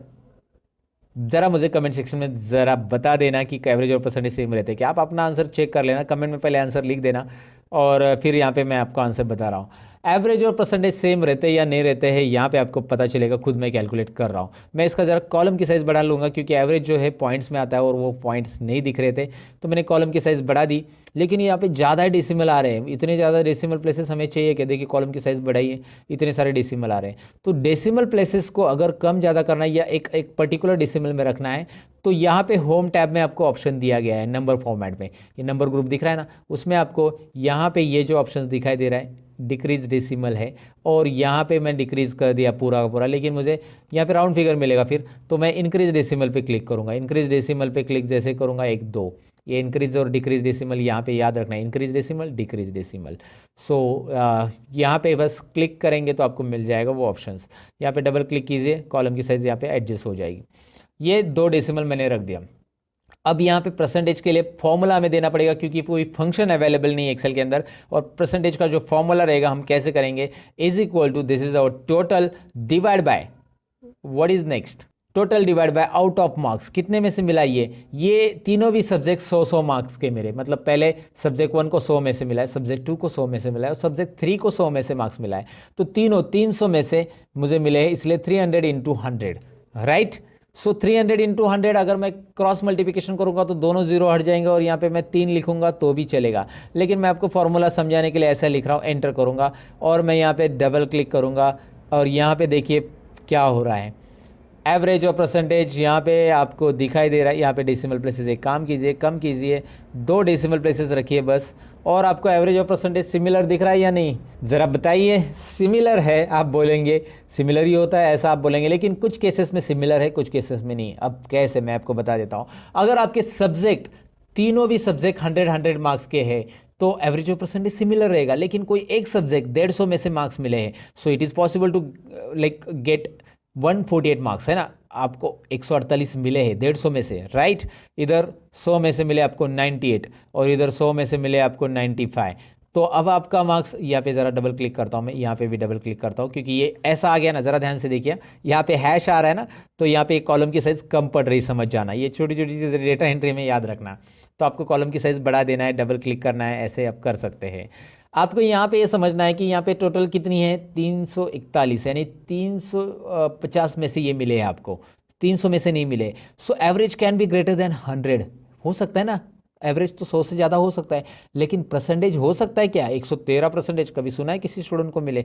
तो भैया आपका कैलकुलेशन तो गलत है, क्योंकि ये मिले हैं आपको 350 में से, तो यहाँ पे एक तो आप 350 लिखो या फिर इसको आप इस तरह से लिखो 3.5, ये भी चलेगा क्योंकि क्रॉस मल्टीप्लिकेशन में 2 जीरो जो है इधर पॉइंट में आ जाएंगे। तो ये देखिए आपका जवाब क्या आएगा, इस तरह के आपके परसेंटेज रहेंगे, 97% आपको मिले रहेंगे और एवरेज इस तरह से रहेगा। तो एवरेज और परसेंटेज अलग अलग होगा जब आपके सब्जेक्ट के मार्क्स कुछ अलग ही है, 100 नहीं है, 100 में से है तो एवरेज और परसेंटेज सिमिलर रहेगा। फिलहाल मैं इसे अंडू कर देता हूँ सारी चीज़ों को, और मैं आपको ये बताने के लिए ये मैंने सारी चीज़ें या उटपटांग हरकतें की कि एवरेज और परसेंटेज अलग अलग कौन से केसेस में होते हैं। अब आप किसी को भी बता सकते हैं, बहुत सारे लोगों की एक गलतफहमी होती है कि ये दोनों इक्वल रहते हैं, लेकिन कुछ केसेस में ये दोनों सिमिलर या इक्वल हम नहीं कह सकते उसको, राइट। अब रिजल्ट और ग्रेड तो हम निकालने वाले दोस्तों, ये ज़रा ट्रिकी फॉर्मूला, यहाँ पे इफ कंडीशन हम सीखने वाले हैं और इफ कंडीशन से हम रिजल्ट और ग्रेड कैसे निकालेंगे सीखेंगे। लेकिन उसके पहले कुछ चीज़ें हम यहाँ पे सीख लेंगे। सबसे पहले तो हम कंडीशनल फॉर्मेटिंग सीख लेंगे। अब कंडीशनल फॉर्मेटिंग इनके ऊपर मुझे देनी है, सब्जेक्ट 1 2 3 को मैंने सिलेक्ट किया है। होता क्या है, होम टैब में कंडीशनल फॉर्मेटिंग एक ऑप्शन है।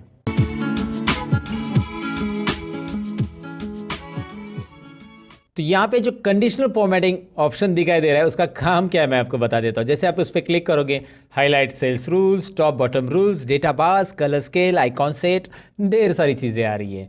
तो यहाँ पे हाईलाइट सेल्स रूल्स हम सीखने वाले हैं। एडवांस कंडीशनल फॉर्मेटिंग भी होता है जो कि मैं आपको आगे बताऊंगा। फिलहाल तो हम बेसिक चीज़ें पहले सीख लेते हैं इजीली।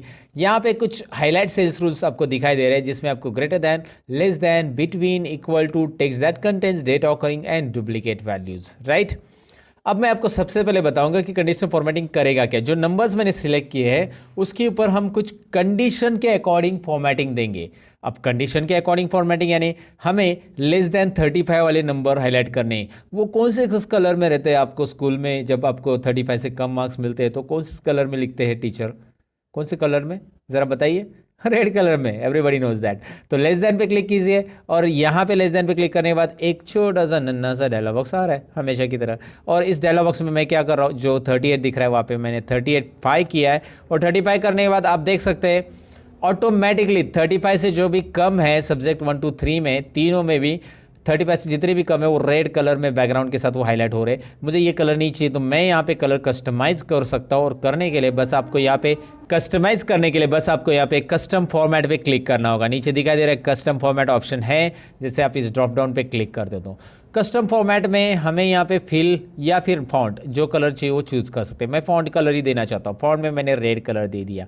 देखिए फॉन्ट में कलर में यहाँ पे रेड कलर, और ओके कीजिए। अब ओके कीजिए, देखिए क्या हो रहा है, बस 35 के नीचे वाले जो है उसका फॉन्ट कलर रेड हो चुका है। आसान है ना, बहुत बहुत ही आसान है। अब मैं आपको बताऊं कि 35 के ऊपर वाले देने हैं तो conditional formatting, highlight cells rule, और यहाँ पे हाईलाइट सेल्स रूल में ग्रेटर दैन में क्लिक करेंगे।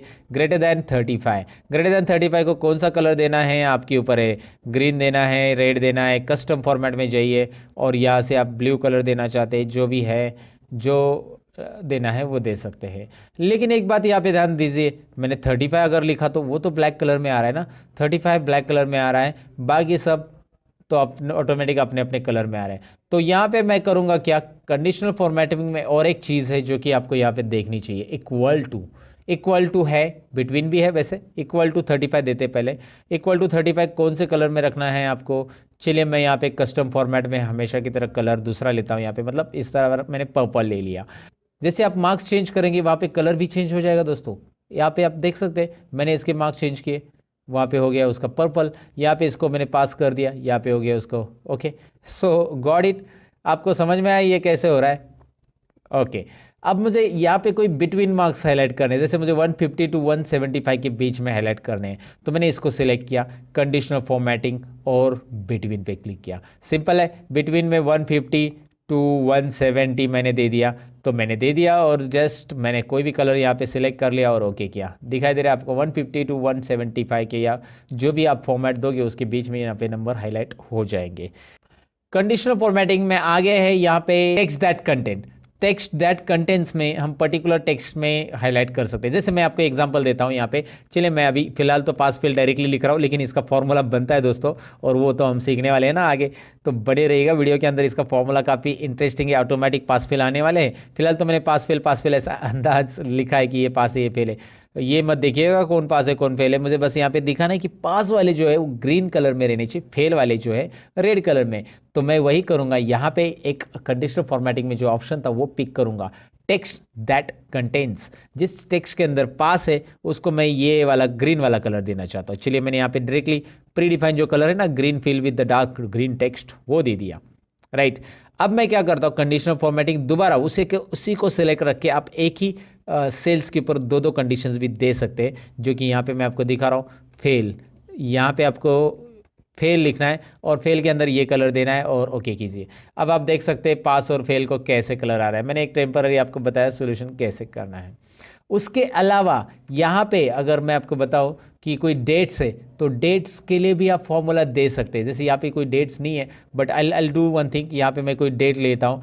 जैसे मैं यहाँ पे 22 दिसंबर को रिकॉर्ड कर रहा हूँ, तो मैं यहाँ पे सपोज 2 दिन पहले की डेट लेता हूँ और मैंने यहाँ पे 2 दिन पहले की डेट ले ली है, और उसके बाद इस डेट को मैं ड्रैग करूँगा तो ये सीरियली डेट आ जाएगी। राइट, मैं इतनी डेट दिखा रहा हूँ बस यहाँ पे आपको ये समझाने के लिए। कंडीशनल फॉर्मेटिंग में हाईलाइट सेल्स रूल में डेट ऑकरिंग हमारा नेक्स्ट टॉपिक है। डेट ऑकरिंग में जब हम क्लिक करेंगे, एस्टरडे कल की डेट, आज 22 तारीख है तो कल की डेट 21 तारीख, टुडे है ना, right, tomorrow, in last 7 days, ऐसी बहुत सारी चीज़ें इसमें। ये सेल्स रिपोर्ट वगैरह में बहुत काम आती है। आप अगर हाईलाइट करके रखना चाहते हैं सेल्स को, अगर आप ये फॉर्मूला देके रखेंगे तो ऑटोमेटिकली नेक्स्ट वीक की डेट, दिस वीक की डेट है ना, ये सब यहाँ पे हाईलाइट होगी। लास्ट वीक की, लास्ट 7 डेज, यहाँ पे तो 7 डेज नहीं, मैंने 2-4 ही डेट ली है। तो ये कंडीशनल फॉर्मेटिंग आप यहाँ पे अप्लाई कर सकते हैं डेट वाइज। फिलहाल मैंने उस पर नहीं किया, लेकिन मैंने आपको बता दिया। अच्छा, दूसरी चीज़ यहाँ पे मैं आपको बताना चाहूँगा कि यहाँ पे नाम है और आप चाहते कि यहाँ पे किसी का भी नाम डुप्लीकेट आए तो वो हाईलाइट हो जाए, या आपने मोबाइल नंबर लिखा रहेगा तो डुप्लीकेट मोबाइल नंबर एंटर करते हैं तो वो हाईलाइट हो जाए। तो डुप्लीकेट वैल्यूज़ आपको पता चले एंटर करने के बाद, तो सबसे पहले इस कॉलम पे पूरे कॉलम को सिलेक्ट कीजिए, क्योंकि पूरे कॉलम में जब आप एंटर करेंगे तो आपको पता चलना चाहिए। तो बी कॉलम पे क्लिक करने के बाद conditional formatting, highlight cells rule, और लास्ट ऑप्शन जो है यहाँ पे देखना है from this list duplicate values, ये दिखाई दे रहा है, क्लिक कीजिएगा। क्लिक करने के बाद बस यहाँ पे कलर तो ऑटोमेटिक आने वाला है, कलर है, डुप्लीकेट वैल्यूज यहाँ पे रखिए और ओके कीजिए, डुप्लीकेट ही रखना है। और अभी क्या होगा देखिए, मैं आपको बता देता हूँ कि ए अगर हमने डबल लिखा तो क्या हो रहा है। अगर मैं यहाँ पे ऐप लिखता हूँ सो कुछ भी प्रॉब्लम नहीं है, जी लिखता हूँ उसे कुछ प्रॉब्लम नहीं है, लेकिन उस लिस्ट में अगर वो नाम दोबारा आता है, जैसे ये नाम दोबारा आ गया है बी, तो वो हाईलाइट कर रहा है 2 बार है भैया, ये भी 2 बार है, कहाँ पे वो बता रहा है, सी डी भी हाईलाइट कर रहा है राइट। सो डुप्लीकेट वैल्यू हाईलाइट करने के लिए काफ़ी इंटरेस्टिंग है। आपने ए बी सी डी लिखा है, मैंने ये मत समझो कि ए बी सी डी आएगा खाली, मैंने अनिल नाम लिखा, और अगर अनिल नाम पहले से लिखा होगा लिस्ट में, लुक एट हियर राइट, तो ये भी यहाँ पे हो जाएगा हाईलाइट। इंटरेस्टिंग है, ये सारी चीज़ें आपको समझ में आई होगी। कंडीशनल फॉर्मेटिंग करना कैसे है। कंडीशनल फॉर्मेटिंग में यहाँ पे इस मार्क्स को कुछ अलग तरीके से फॉर्मेट करने के लिए मैं यहाँ पे सबसे पहले इसका फॉर्मेटिंग हटाना चाहूँगा। तो मैं कंडीशनल फॉर्मेटिंग में जाता हूँ, क्लियर रूल्स, और यहाँ पे 2 ऑप्शन रहते हैं कि आपको पूरे शीट का रूल क्लियर करना है, मतलब यहाँ पे राइट साइड में पास फेल को लगाया हुआ रूल भी क्रिएट करना है। तो clear rules from entire sheet कीजिए, सबके रूल जाएंगे, जो सिलेक्टेड है उनके भी जाएंगे, बाकी के भी जाएंगे, और क्लियर रूल्स फ्रॉम सिलेक्टेड मतलब जो नंबर सिलेक्टेड है उसी के जाएंगे। तो मैं फिलहाल नंबर के गायब करना चाहता हूँ, तो देखिए नंबर के रूल्स गायब हो गए। अब यहाँ पे कंडीशनल फॉर्मेटिंग में आपको मैं बताऊँ कि टॉप बॉटम रूल्स भी है, कि इसमें टॉप 10 आइटम्स अगर आपको हाईलाइट करने तो होंगे, टॉप 1 आइटम्स हाईलाइट करने हैं तो यहाँ पे टॉप 1 दिखाई देगा, क्योंकि 65 ही टॉप 1 है तो सभी के सभी हाईलाइट हो जाएंगे। टॉप 2 3 4 5 में वही आएंगे, 6 में नेक्स्ट आइटम आएगा। तो ये टॉप आइटम्स हाईलाइट करने के लिए वैसे आप यहाँ पे बॉटम और बाकी सब आइटम्स हाईलाइट कर सकते हैं। जो आइटम जो नंबर आप हाईलाइट करना चाहते हो वो हाईलाइट कर सकते हैं। आइटम्स हमारे हिंदी में कुछ अलग तरीके से बोला जाता है या मीनिंग लिया जाता है, लेकिन यहाँ पे आइटम्स मतलब नंबर से हमारे दोस्तों। सो समझ में आपको ये कैसे करना है, टॉप बॉटम टॉप 10%, ये ज़रा ट्राई मारिएगा इसके ऊपर ज़रा। डेटा बार्स में यहाँ पे मैं आपको बताऊँ कि डेटा बार्स में जैसे ही आप कोई भी यहाँ पे नंबर्स मतलब कोई भी कलर्स के ऊपर या ग्रेडियंट के ऊपर सेलेक्ट करते हैं, सॉलिड फिल लीजिए या डेटा बार्स में ग्रेडियंट फिल लीजिए, यहाँ पे आपको वो कलर्स में वो पर्टिकुलर सेल पूरा यहाँ पे फिलअप दिखाई देगा। मैं आपको दिखाता हूँ, यहाँ पे हाईएस्ट है इसलिए 65, अगर ये लोएस्ट हो गया तो देखिए ये 5 है ना, क्योंकि उसका परसेंटेज उतना है ना। अगर मैंने इसको 100 दिया तो 65 देखो कितना आ रहा है, 65 उतने ही परसेंटेज रेंज में भरा हुआ रहेगा। 50 रहेगा तो आधा, 100 फुल है तो 50 आधा आ जाएगा सेल में, आधा कलर आधा ये। तो आपको ये समझने में दिक्कत नहीं है कि डेटाबेस यहाँ पे क्या बता रहा है। बहुत सिंपली आपको डेटा का प्रेजेंटेशन मिल रहा है कंडीशनल फॉर्मेटिंग के अंदर। डेटाबेस के रूल्स क्लियर करने हैं या पूरे रूल्स क्लियर करने, तो clear rules from entire sheet, पूरे के पूरे रूल्स मैंने क्लियर कर दिए। अब डेटाबेस के अलावा कलर स्केल भी है, पूरे कलर अलग अलग रेंज में आ जाएगा, मतलब 25 जो रेंज में रहेंगे वो रेंज में एक ही कलर मिलेगा आपको, 25 21 22 23 क्यों एक ही कलर, फिर अलग अलग रेंज में अलग अलग कलर स्केल मिलेंगे। वैसे ही आइकॉन सेट देखिए, ये काफ़ी इंटरेस्टिंग है। जो हाईएस्ट नंबर, ये आपने देखा होगा ना मोबाइल में, जैसे आपको नेटवर्क मिलता है, आपको नेटवर्क पूरा मिला तो 4 Kandi network, 3 Kandi network, 2 Kandi network, ऐसा हम बोलते हैं ना। सो यहाँ पे वैसे ये कुछ है, नेटवर्क में शो करिए या फिर इसे शो कीजिए या फिर इसे शो कीजिए, जो भी आपको प्रेजेंटेशन में अच्छा या अट्रैक्टिव लग रहा है ये आप दिखा सकते हैं। ये बस मीटिंग के लिए प्रेजेंटेशन के लिए होगा, प्रिंटिंग के लिए वगैरह इसका यूज़ करने की ज़रूरत नहीं है। और ये डेटा में जब प्रेजेंट किया जाता है तभी इसका ज़्यादातर यूज़ किया जाता है। अब आपको लगा कि यार ये मैंने दिखा लेकिन मुझे यही दिखाना है, इसमें नंबर नहीं दिखाने, तो ये भी हम कर सकते हैं। नंबर गायब करने के लिए एक छोटी सी ट्रिक यहाँ पे बता देता हूँ, मैं आपको जल्दी बता देता हूँ। यहाँ पे नंबर फॉर्मेट दिखाई दे रहा है, उसके यहाँ पे क्लिक करना है नंबर फॉर्मेट पे। होम टैब में ये नंबर फॉर्मेट है, उसका जो ऑप्शंस आता है एक्स्ट्रा ऑप्शंस, यहाँ पे फॉर्मेट सेल्स आ जाएगा। इसे लाने के लिए आप Ctrl+1 भी बटन प्रेस कर सकते हैं कीबोर्ड से, Ctrl+1 ये उसकी शॉर्टकट की है। उसके बाद आपको यहाँ पे नीचे कस्टम पे क्लिक करना है दोस्तों, और कस्टम के अंदर यहाँ पे मैं क्या कर रहा हूँ, टाइप जो दिखाई दे रहा है ना, उसमें मैं सेमीकोलन टाइप करूँगा। बस क्या टाइप करना है, टाइप में सेमीकोलन टाइप करना है, ओके करना है। नंबर गायब, नंबर है वहाँ पे लेकिन वो नंबर डिस्प्ले नहीं होंगी क्योंकि हमने वहाँ पे कस्टम किया सेमीकोलन से। और यहाँ पे अगर आप 100 लिखते हो, now you will find out number है दिखाई दे रहा, आगे टोटल भी आ चुकी है, नंबर गायब नहीं है। 320 लिखते हो, देखो चार्ट पूरा चेंज हो जाएगा अलग अलग। सो आपको यहाँ पे ये समझ में आया कि वहाँ पे नंबर है लेकिन हमने उसे गायब किया है। कैसे गायब किया वो समझ में आया होगा आपको। मैं अंडू कर देता हूँ फिलहाल, इसे आप वहाँ पे वापिस जाके कस्टम में जनरल लिखेंगे तो आ जाएगा। तो ये नंबर फॉर्मेट कैसे करना है और किस तरह से कंडीशनल फॉर्मेटिंग अप्लाई करनी है आपको समझ में आया होगा।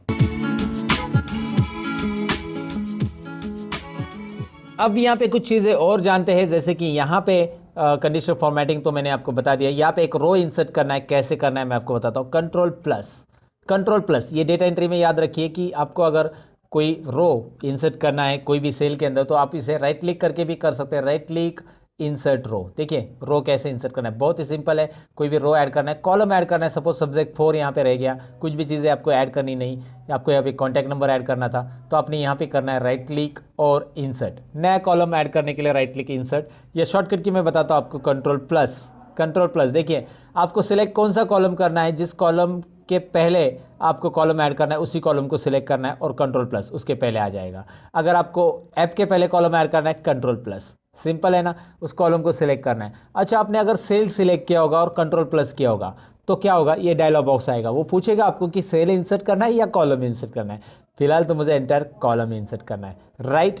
तो आपको यहाँ पे याद रखना है, अगर आपने कॉलम को सिलेक्ट किया है तो डायरेक्ट इंसर्ट होगा, और कॉलम को नहीं सिलेक्ट किया है, सेल को सिलेक्ट किया है, तो आपको ये डायलॉग बॉक्स मिलेगा, वो पूछेगा रो इंसर्ट करना है या कॉलम। तो मैंने रो किया तो और एक रो ऐड हो गया।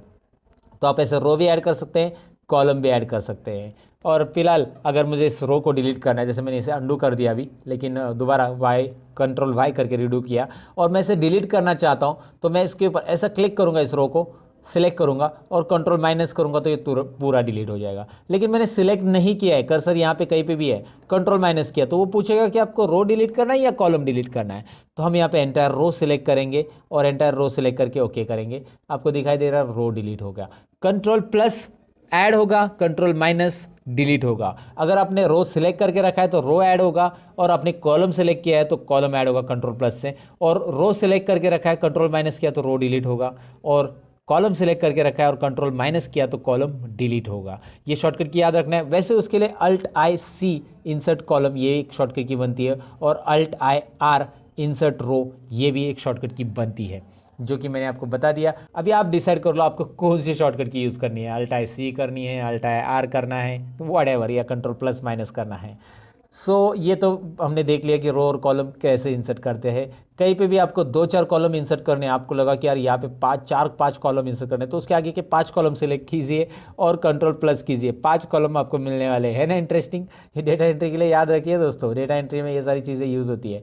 आपको उतने कॉलम सेलेक्ट करने हैं और कंट्रोल प्लस, उतने कॉलम ऐड होंगे, वो कॉलम आगे शिफ्ट हो जाएंगे। वैसे रो में भी है, आप इसमें 3 रो या 4 रो बीच में इंसर्ट करना चाहते हैं 2 नंबर के पहले, तो 2 से सिलेक्ट करना चालू कीजिए, 2 से सिलेक्ट 4 तक किया, control plus, control Z undo, right.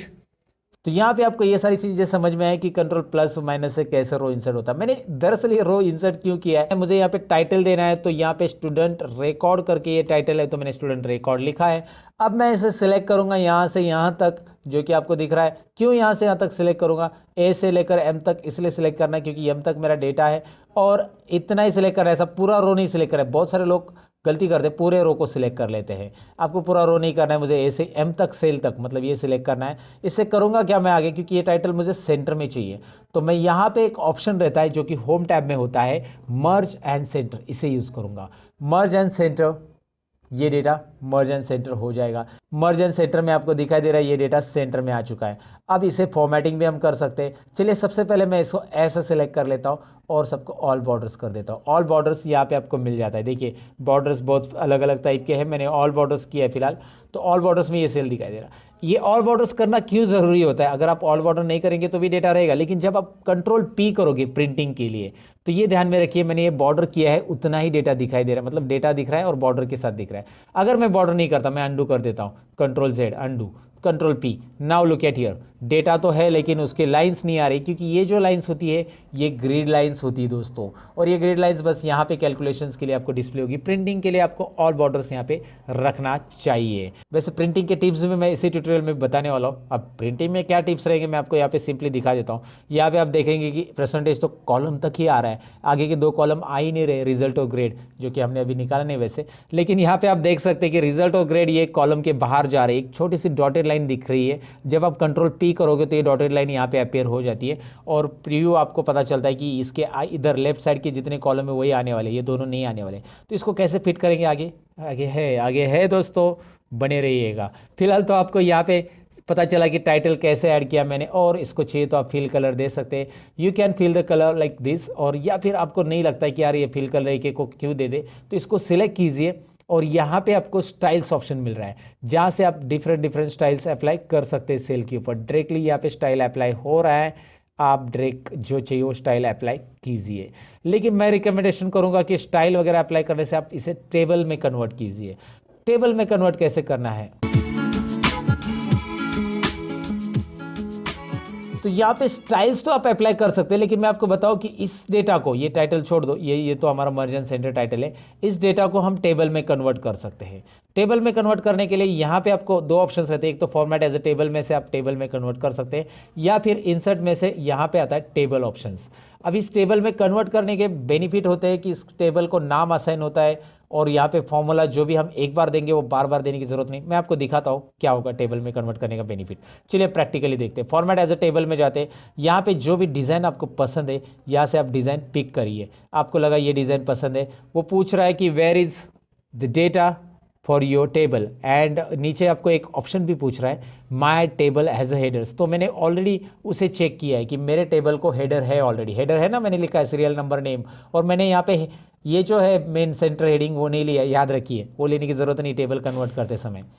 Table में यहाँ पे मैंने इसे रेंज को ऑलरेडी डिफाइन किया था पहले से, तो इसलिए वो रेंज आ चुकी है। आप बदलना चाहते हो तो इसे दोबारा आप सिलेक्ट कर सकते हैं, ऐसे नीचे और बढ़ाना चाहते हैं टेबल में तो और भी बढ़ा सकते हैं, वैसे ज़रूरी नहीं। फिलहाल ओके कीजिए, ये दिखाई दे रहा है आपको, ये टेबल में कन्वर्ट हो चुका है। अब ये टेबल का बेनिफिट देखिए, एक तो कलर स्टाइल फॉर्मेटिंग अप्लाई हो चुका, दूसरा है कि यहाँ पे आपको एक ड्रॉप डाउन मिल रहा है जो कि फिल्टर अप्लाई हो रहा है। ये क्या होता है, डेटा फिल्टर करने का काम करता है, कैसे मैं आपको दिखाऊंगा। फिलहाल तो आप यहाँ पे देखिए इसका बेनिफिट और क्या है। जैसे ही सपोज मैं यहाँ पे टोटल को हटा देता हूँ, डिलीट कर देता हूँ, राइट।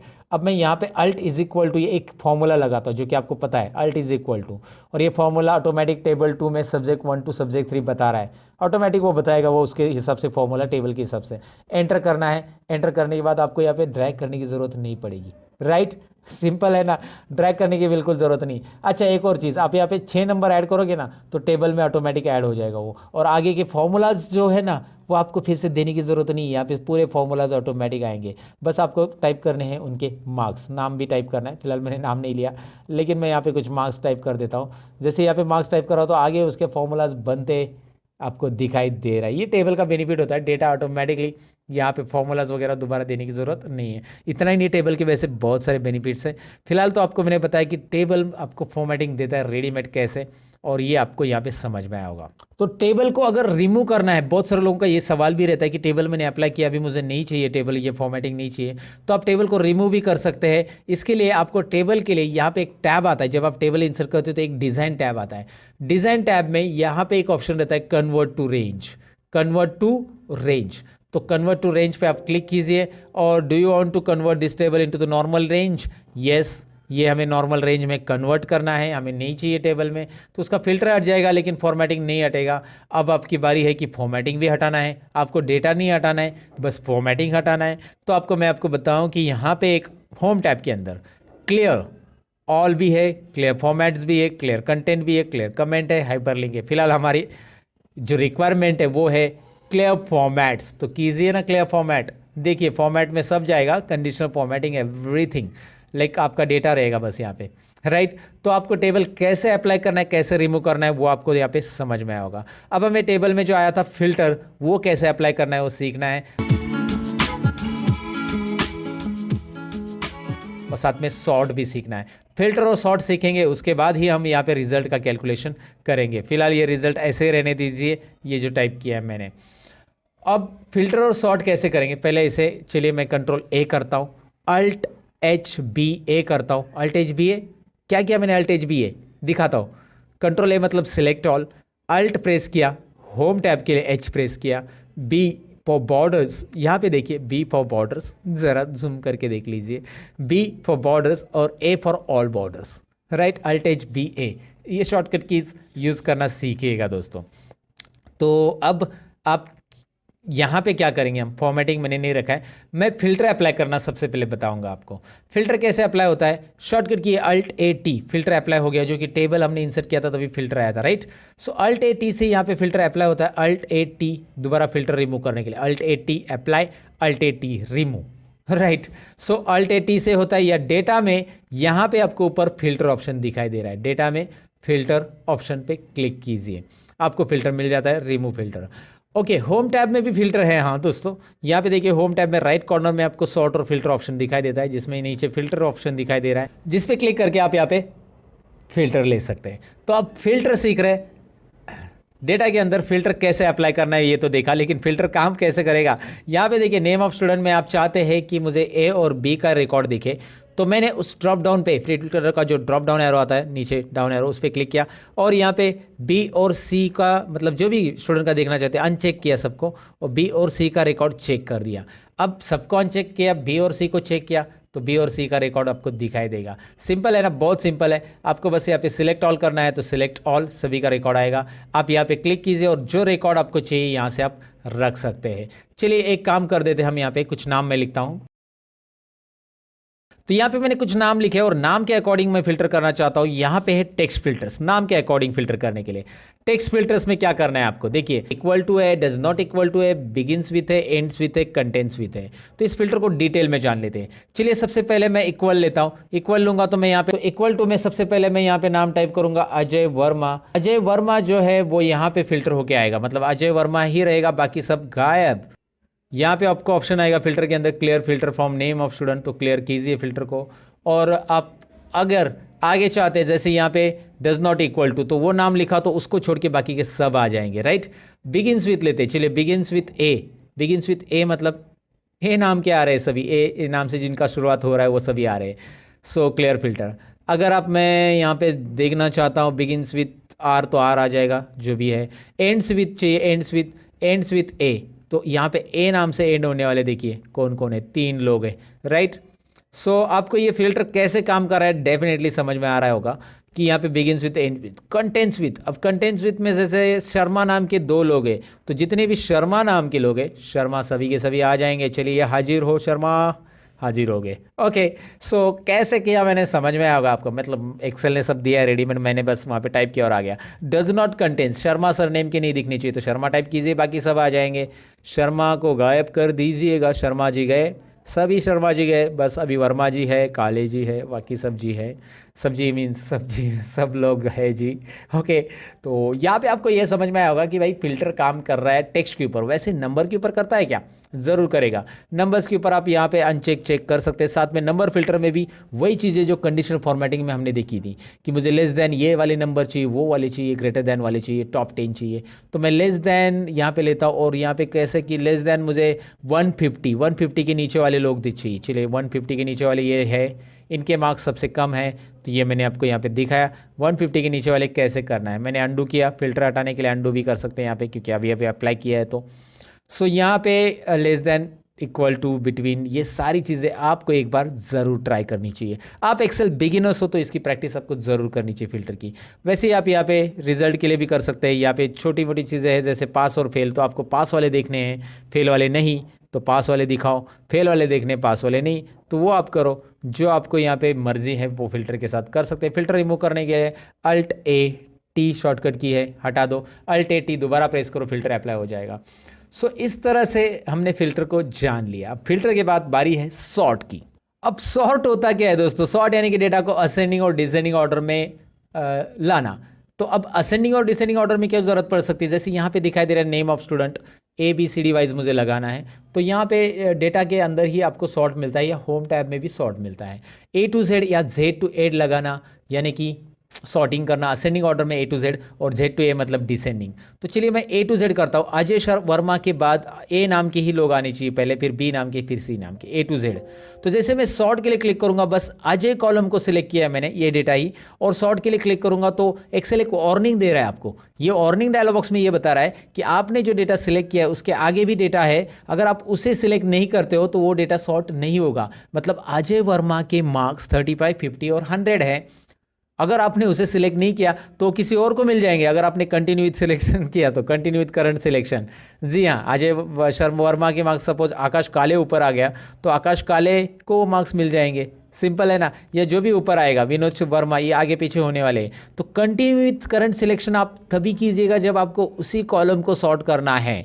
लेकिन अब तो नहीं करना है, पूरे डेटा को सॉर्ट होना चाहिए, उसके साथ डेटा भी बदलना चाहिए। तो आप देखिए मैंने एक्सपांड सिलेक्शन रखा है। राहुल बोर के मार्क्स है 208 टोटल है और विनोद के मार्क्स है 92 टोटल। जरा 2-3 ही मार्क्स याद रखिए। और तो यहाँ पे मैं एक्सपांड सिलेक्शन करूंगा। जैसे मैं एक्सपांड करूंगा तो राहुल बोर के मार्क्स 208 थे वही रहेंगे, आकाश काले के जो मार्क्स थे वही रहेंगे, सबके अपने अपने मार्क्स वही रहेंगे। यहाँ पे दिखाई दे रहा है आपको। आप यहाँ पे अंडू कीजिए, पहले जैसे थे वैसे ही मार्क्स आ रहे हैं सबको। और फिर मैंने किया क्या, अंडू कर रहा हूँ मैं। यहाँ पे दोबारा दिखाता हूँ, मैं Z to A करता हूँ। Z to A expand selection sort. क्या हो रहा है, Vinod ABCD Z to A, ए नाम के नीचे आ रहे, ऊपर उल्टा आ जाएगा, Z to A आ रहा है। सिंपल है, A to Z करना है, A to Z, लेकिन एक्सपांड सिलेक्शन कीजिए, उसके मार्क्स के साथ वो पूरा का पूरा सॉर्ट हो रहा है, राइट। अगर आप ऐसा नहीं करोगे, खाली कंटिन्यू विथ करंट सिलेक्शन करेंगे तो रॉन्ग हो जाएगा। वो कभी कभी ज़रूरत पड़ सकती है आपको, जैसे कि अभी अभी आपको ज़रूरत कभी है, दिखाता हूँ मैं आपको। मैंने इसे अल्फ़ाबेट ऑर्डर में लगाना था, लगा दिया, लेकिन यहाँ पे देखिए नंबर अल्फ़ाबेट ऑर्डर में नंबर उसके अकॉर्डिंग आ रहे क्या नहीं आ रहे। तो नंबर को 1 2 3 वाइज लगाना है। लेकिन मुझे जब A to Z में करूँगा तो ये भी पूछेगा कि आगे का डेटा भी करना है क्या, नहीं करना है, अभी बस नंबर को ही करना है, क्योंकि नंबर मुझे ऑर्डर में लगाने हैं। बाकी मुझे अभी जो अल्फ़ाबेट ऑर्डर में है वही रखना है, इसलिए मैं कंटिन्यू करूँगा, सॉर्ट करूँगा। तो नंबर सॉर्ट हो चुके हैं, आगे कुछ फर्क नहीं पड़ रहा है। आगे जो हमारा असेंडिंग ऑर्डर का था वो असेंडिंग ऑर्डर में ही है दोस्तों। तो ये सिंपल चीज़ें, ये सिंपल बातें आपको समझ में आएगी सॉर्ट से रिलेटेड। सॉर्ट इतना ही नहीं, सॉर्ट में मैंने आपको अल्फ़ाबेट वाइज बताया, आप नंबर वाइज भी देख सकते हैं। मुझे टॉपर यहाँ पे निकालना है, जैसे राहुल भोर ये टॉपर है तो ये ऊपर आना चाहिए 208 नंबर का। मैं क्या करूँगा, टॉपर ऊपर लाने के लिए मैं यहाँ पे Z to A यानी कि largest to smallest number Z to A, तो Z to A ही लिया मैंने। और यहाँ पे मैं करूँगा एक्सपांड सिलेक्शन सॉर्ट। देखिए ये आप होम टैब से भी कर सकते हैं। होम टैब में यहाँ पे देखिए क्या आ रहा है, जैसे आप नंबर सेलेक्ट करें तो यहाँ पे largest to smallest, smallest to largest. अगर आप यहाँ पे टेक्स्ट सेलेक्ट करते हो ना तो यहाँ पे एक्सेल ऑटोमेटिक बताएगा कि भाई A to Z और Z to A, राइट। यहाँ से भी कर सकते हैं। अब हमारी बारी है आगे का टॉपिक जानने की, वो है कस्टम सॉर्ट। ये भी काफ़ी इंटरेस्टिंग है कस्टम सॉर्ट दोस्तों। तो चलिए, सॉर्ट में असेंडिंग डिसेंडिंग तो हमने सीखा, लेकिन सॉर्ट में यहाँ पे एक और ऑप्शन रहता है, जैसे कि मैंने आपको होम टैब में दिखाया था, वो है सॉर्ट। यहाँ पे आप देख सकते हैं, आई मीन कस्टम सॉर्ट। यहाँ पे आप देख सकते हैं कस्टम सॉर्ट ऑप्शन है। अब इसे कैसे करेंगे, इसके लिए मैंने यहाँ पे एक और शीट 2 में डेटा लिया है जो कि आपको दिखाई दे रहा है। अब मैं करूँगा क्या, यहाँ पे मैंने डिपार्टमेंट लिखा है, शॉर्ट में लिखा है डिपार्टमेंट, आप ऐसा पूरा भी लिख सकते हैं। चलिए मैंने लिख दिया। तो अब मुझे करना क्या है कि ये डिपार्टमेंट वाइज सॉर्ट करना है, यानी कि सेल्स और परचेस को अरेंज करना है ये डिसेंडिंग ऑर्डर में, यानी कि सेल्स ऊपर आना चाहिए और परचेस नीचे। डिसेंडिंग ऑर्डर में ऐसे होगा ना, क्योंकि P पहले आता है अल्फ़ाबेट और S बाद में आता है। और इसके डिसेंडिंग ऑर्डर में जो सेल्स के अंदर अलग अलग लोकेशंस है वो असेंडिंग में चाहिए, यानी कि यहाँ पे सेल्स का अहमदनगर जो है ये पहला आना चाहिए असेंडिंग ऑर्डर में, A अल्फ़ाबेट से ये स्टार्ट हो रहा है। या सेल्स का फिर उसके बाद मुंबई बाद में आना चाहिए और फिर सेल्स का नागपुर आना चाहिए। तो मतलब ये कॉलम चाहिए डिसेंडिंग ऑर्डर में, ये कॉलम चाहिए असेंडिंग ऑर्डर में, और ये सेल्स के अंदर असेंडिंग होगा। कैसे मैं आपको दिखाऊंगा, रिजल्ट आप देखेंगे तो समझ में आएगा। सबसे पहले तो मुझे इस डेटा को सिलेक्ट करना होगा। अगर आपने ये कॉलम सिलेक्ट करके ही डेटा में जाकर ये कस्टम सॉर्ट वाला लिया, यही है कस्टम सॉर्ट आपका ये ऑप्शन, तो इस पर क्लिक किया तो यहाँ पे वो पूछेगा कि आपने डेटा सिलेक्ट नहीं किया है, क्या करना है आपको, डेटा पूरा सिलेक्ट करना है, येस एक्सपांड सिलेक्शन, राइट। तो ऑटोमेटिकली वो डेटा पूरा सिलेक्ट कर रहा है। ऊपर से यहाँ पे देखिए इस डायलॉग बॉक्स में क्या है, my data has header already check है, दिखाई दे रहा है ना। ये तो चेक रहना ही चाहिए क्योंकि हमारे डेटा को हेडर ऑलरेडी है, जैसे serial number, name of employ, department and location, ये हमारे हेडर है। उसके बाद उसने यहाँ पे कुछ add level, delete level, copy level और ऑप्शंस आपको दिए हैं। फिलहाल तो आपको और एक लेवल ऐड करनी है, लेकिन पहले इस लेवल को हम लोग यहाँ पे डिपार्टमेंट वाइज क्या करेंगे, उसको Z to A करेंगे। देखिए इस डायलॉग बॉक्स में मैंने किया क्या है, मुझे डिपार्टमेंट वाइज डिसेंडिंग ऑर्डर में चाहिए, इसलिए क्योंकि सेल्स ऊपर रहना चाहिए सभी सेल्स के रिकॉर्ड, और उसके बाद उसके नीचे परचेस क्या आनी चाहिए, इसलिए department wise Z to A। लेकिन ऐड लेवल कीजिए, ऐड लेवल करने के बाद यहाँ पे आपको और एक लेवल ऐड करने के लिए मिलती है, जो कि देन बाय में आप ऐड कर सकते हैं।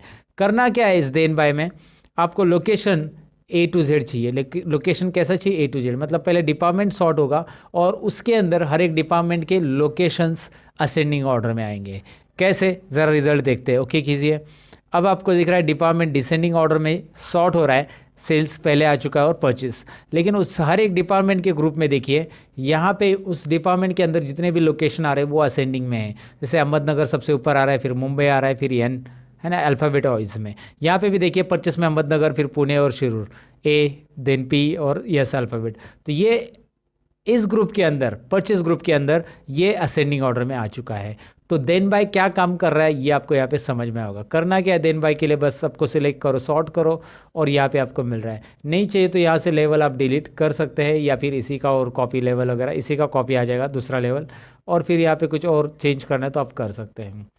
उसके अलावा यहाँ पे आपको एक और चीज़ है, जैसे कि यहाँ पे ये डेटा है, serial number, name of location वगैरह, मैं इसे कॉपी कर लेता हूँ और नीचे रख देता हूँ थोड़ी देर के लिए, मतलब इस तरफ रखता हूँ। और मुझे इसे ऑर्डर में ये करना है, जैसे ये अल्फ़ाबेट ऑर्डर में लगाना है, तो इसमें अल्फ़ाबेट ऑर्डर में डिपार्टमेंट पहले कॉलम में, पहले इधर आ जाएगा पहले कॉलम के अंदर, और फिर सीरियल नंबर वगैरह लास्ट में चला जाएगा। कैसे, मैं आपको दिखाता हूँ। ये हॉरिजॉन्टल डेटा सॉर्ट करने के लिए करना क्या है, सॉर्ट में दोबारा जाइए, ऑप्शंस में जाइए।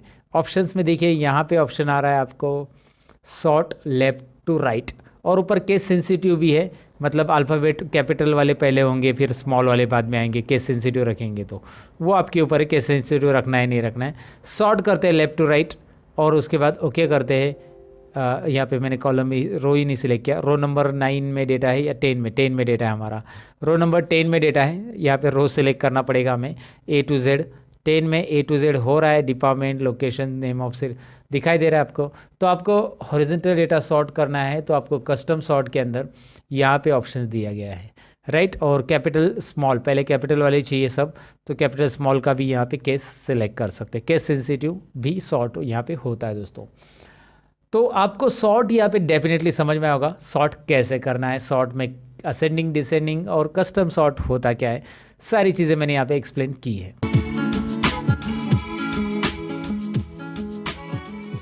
अब हम आते हैं शीट 1 में, जहाँ पे हमारा कुछ चीज़ें बाकी है, जैसे कि यहाँ पे रिजल्ट और ग्रेड कैलकुलेट करना है। तो अब ईप फॉर्मूला हम सीखने वाले हैं।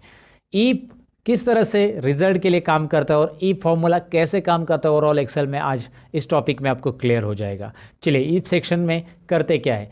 सबसे पहले तो यहाँ पे हम ट्रैक करेंगे कि हमारे पास सब्जेक्ट कितने हैं, सब्जेक्ट 1, सब्जेक्ट 2, सब्जेक्ट 3। तीनों सब्जेक्ट में अगर किसी भी एक सब्जेक्ट में, तीनों में से किसी भी एक सब्जेक्ट में अगर वो 35 से कम है तो वो स्टूडेंट फेल हो जाएगा। ये हमारा क्राइटेरिया। क्राइटेरिया क्या है, ध्यान से देखिए। हमारी कंडीशन ऐसी है कि सब्जेक्ट 1 में या सब्जेक्ट 2 में या सब्जेक्ट 3 में कहीं पे भी वो फेल है तो स्टूडेंट फेल है। अगर तीनों सब्जेक्ट में उनको 35 से ज़्यादा है, जैसे यहाँ पे आपको सब्जेक्ट 1 में दिख रहा है 35 से ज़्यादा है, सब्जेक्ट 2 में भी है और 3 में भी है, तो तीनों में भी 35 और 35 से ज़्यादा है तो वो पास है। ये हमारा रिजल्ट के लिए कंडीशन है। अच्छा, एक काम कीजिए, मैं छोटा सा ईप पहले समझा देता हूँ। ईप में कौन कौन सी चीज़ें आने वाली वो देखिए। ईप फॉर्मूला तो हमें सीखना है। ईप के अंदर हम एंड कैसे यूज़ करना है, ईप का एंड के साथ कैसे यूज़ होगा, और ईप का और के साथ कैसे यूज़ होगा, और ईप यानी नेक्स्ट ईप कैसे यूज़ होगा, ये भी हम सीखने वाले। ईप के अंदर ईप, मल्टीपल ईप हम बोल सकते हैं उसको। तो ये चारों भी फॉर्मूलेज हम सीखने वाले। सबसे पहले ईप कैसे काम करता है वो देखते हैं। यहाँ पे स्कॉलरशिप की एग्जाम आप दे रहे हो और जहाँ पे आपको मार्क्स चाहिए पासिंग के लिए 35 100 में से, राइट। तो एक ही सब्जेक्ट है स्कॉलरशिप का, तो यहाँ पे सब्जेक्ट का मैं नाम ले लेता हूँ स्कॉलरशिप, कुछ भी है नाम यहाँ पे ले लो आप, और उसमें आप एग्ज़ाम दे रहे हो 100 मार्क्स का, 35 पासिंग है और आपको मिले 46। कितने मार्क्स मिले आपको? 46। तो ये आपको मार्क्स मिले हुए स्कॉलरशिप के लिए, राइट। अब आपको करना क्या है, मेरा फॉर्मूला क्या रहेगा, मैं यहाँ पे ज़रा कॉलम की साइज़ बढ़ा देता हूँ। मेरा फॉर्मूला इसके लिए रहेगा 46 के लिए। तो ये पास है कि नहीं है, ये स्टूडेंट जो भी 46 मिला है, यहाँ पे लिख के आना चाहिए आगे के सेल में। तो मैं डायरेक्टली पास टाइप कर सकता हूँ, लेकिन ईप फॉर्मूला में कैसे होगा देखिए। ईप लेने के बाद ईप एक आपको यहाँ पे डिस्क्रिप्शन में दिखाई दे रहा है, यहाँ पे मैं आपको पढ़ के भी दिखाता हूँ।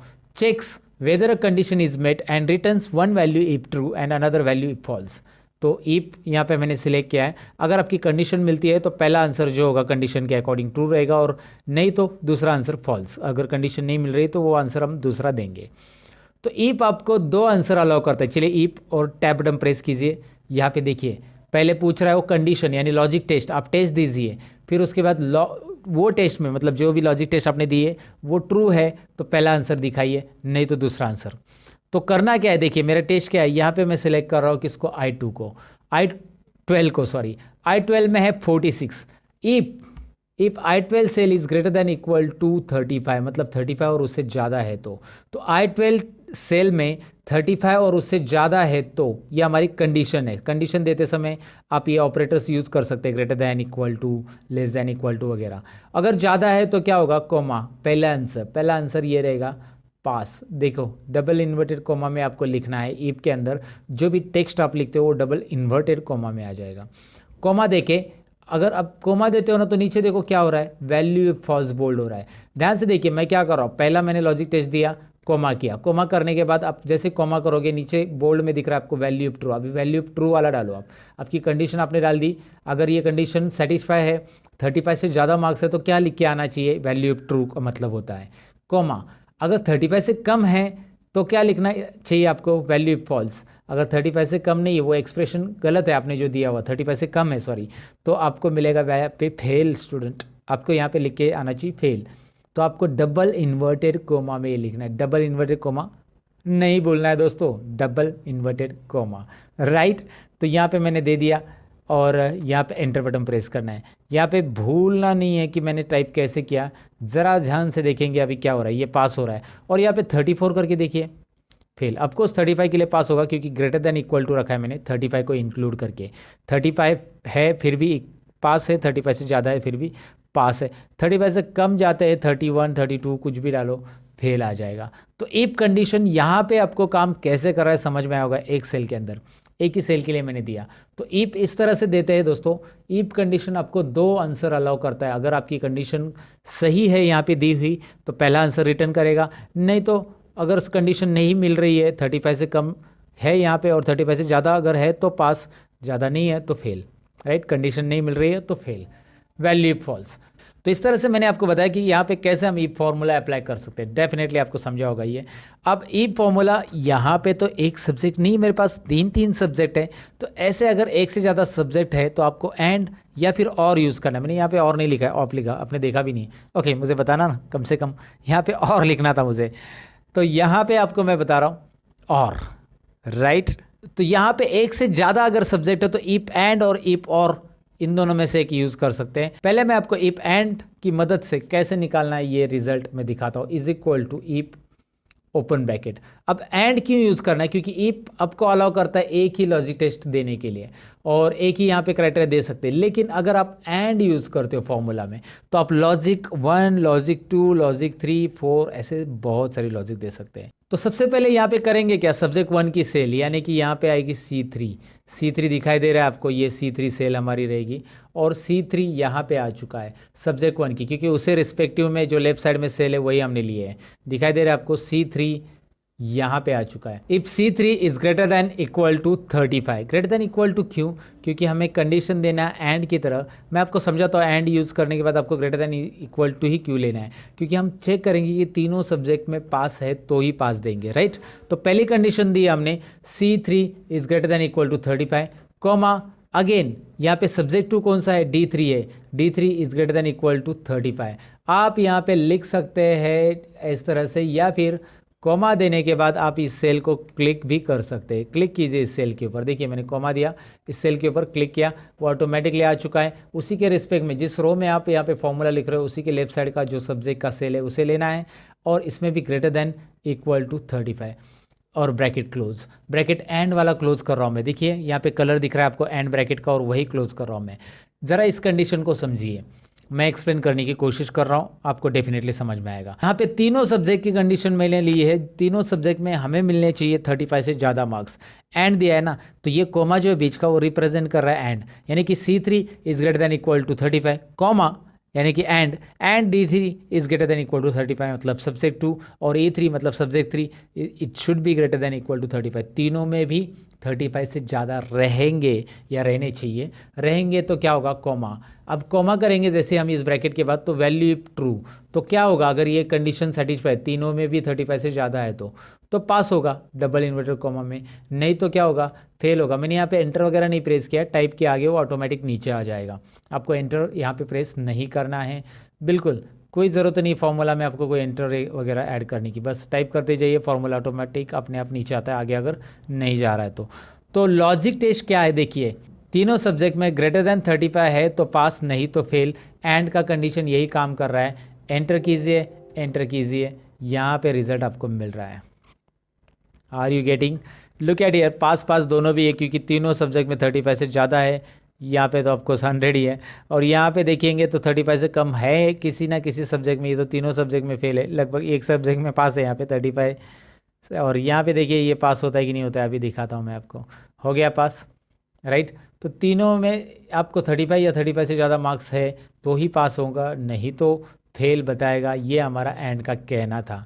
एंड उस तरह से काम करता है जैसे यहाँ पे सारी चीज़ें कंपलसरी होती है एंड के अंदर दी हुई, तो कंपल्शन का काम करता है। जैसे एग्जांपल लो ना, आप अगर कोई ड्राइविंग लाइसेंस निकालने जाते हो और वहाँ पे आपको बोला कि आधार कार्ड और पैन कार्ड दोनों भी चाहिए, मतलब मैं एग्जांपल बता रहा हूँ, तो दोनों भी चाहिए, दोनों कंडीशन है तो ही आपका ड्राइविंग लाइसेंस निकलेगा। यानी कि जहाँ पे दोनों चीज़ें कंपलसरी है या जितनी भी चीज़ें दी हुई कंपलसरी है वो होता है एंड।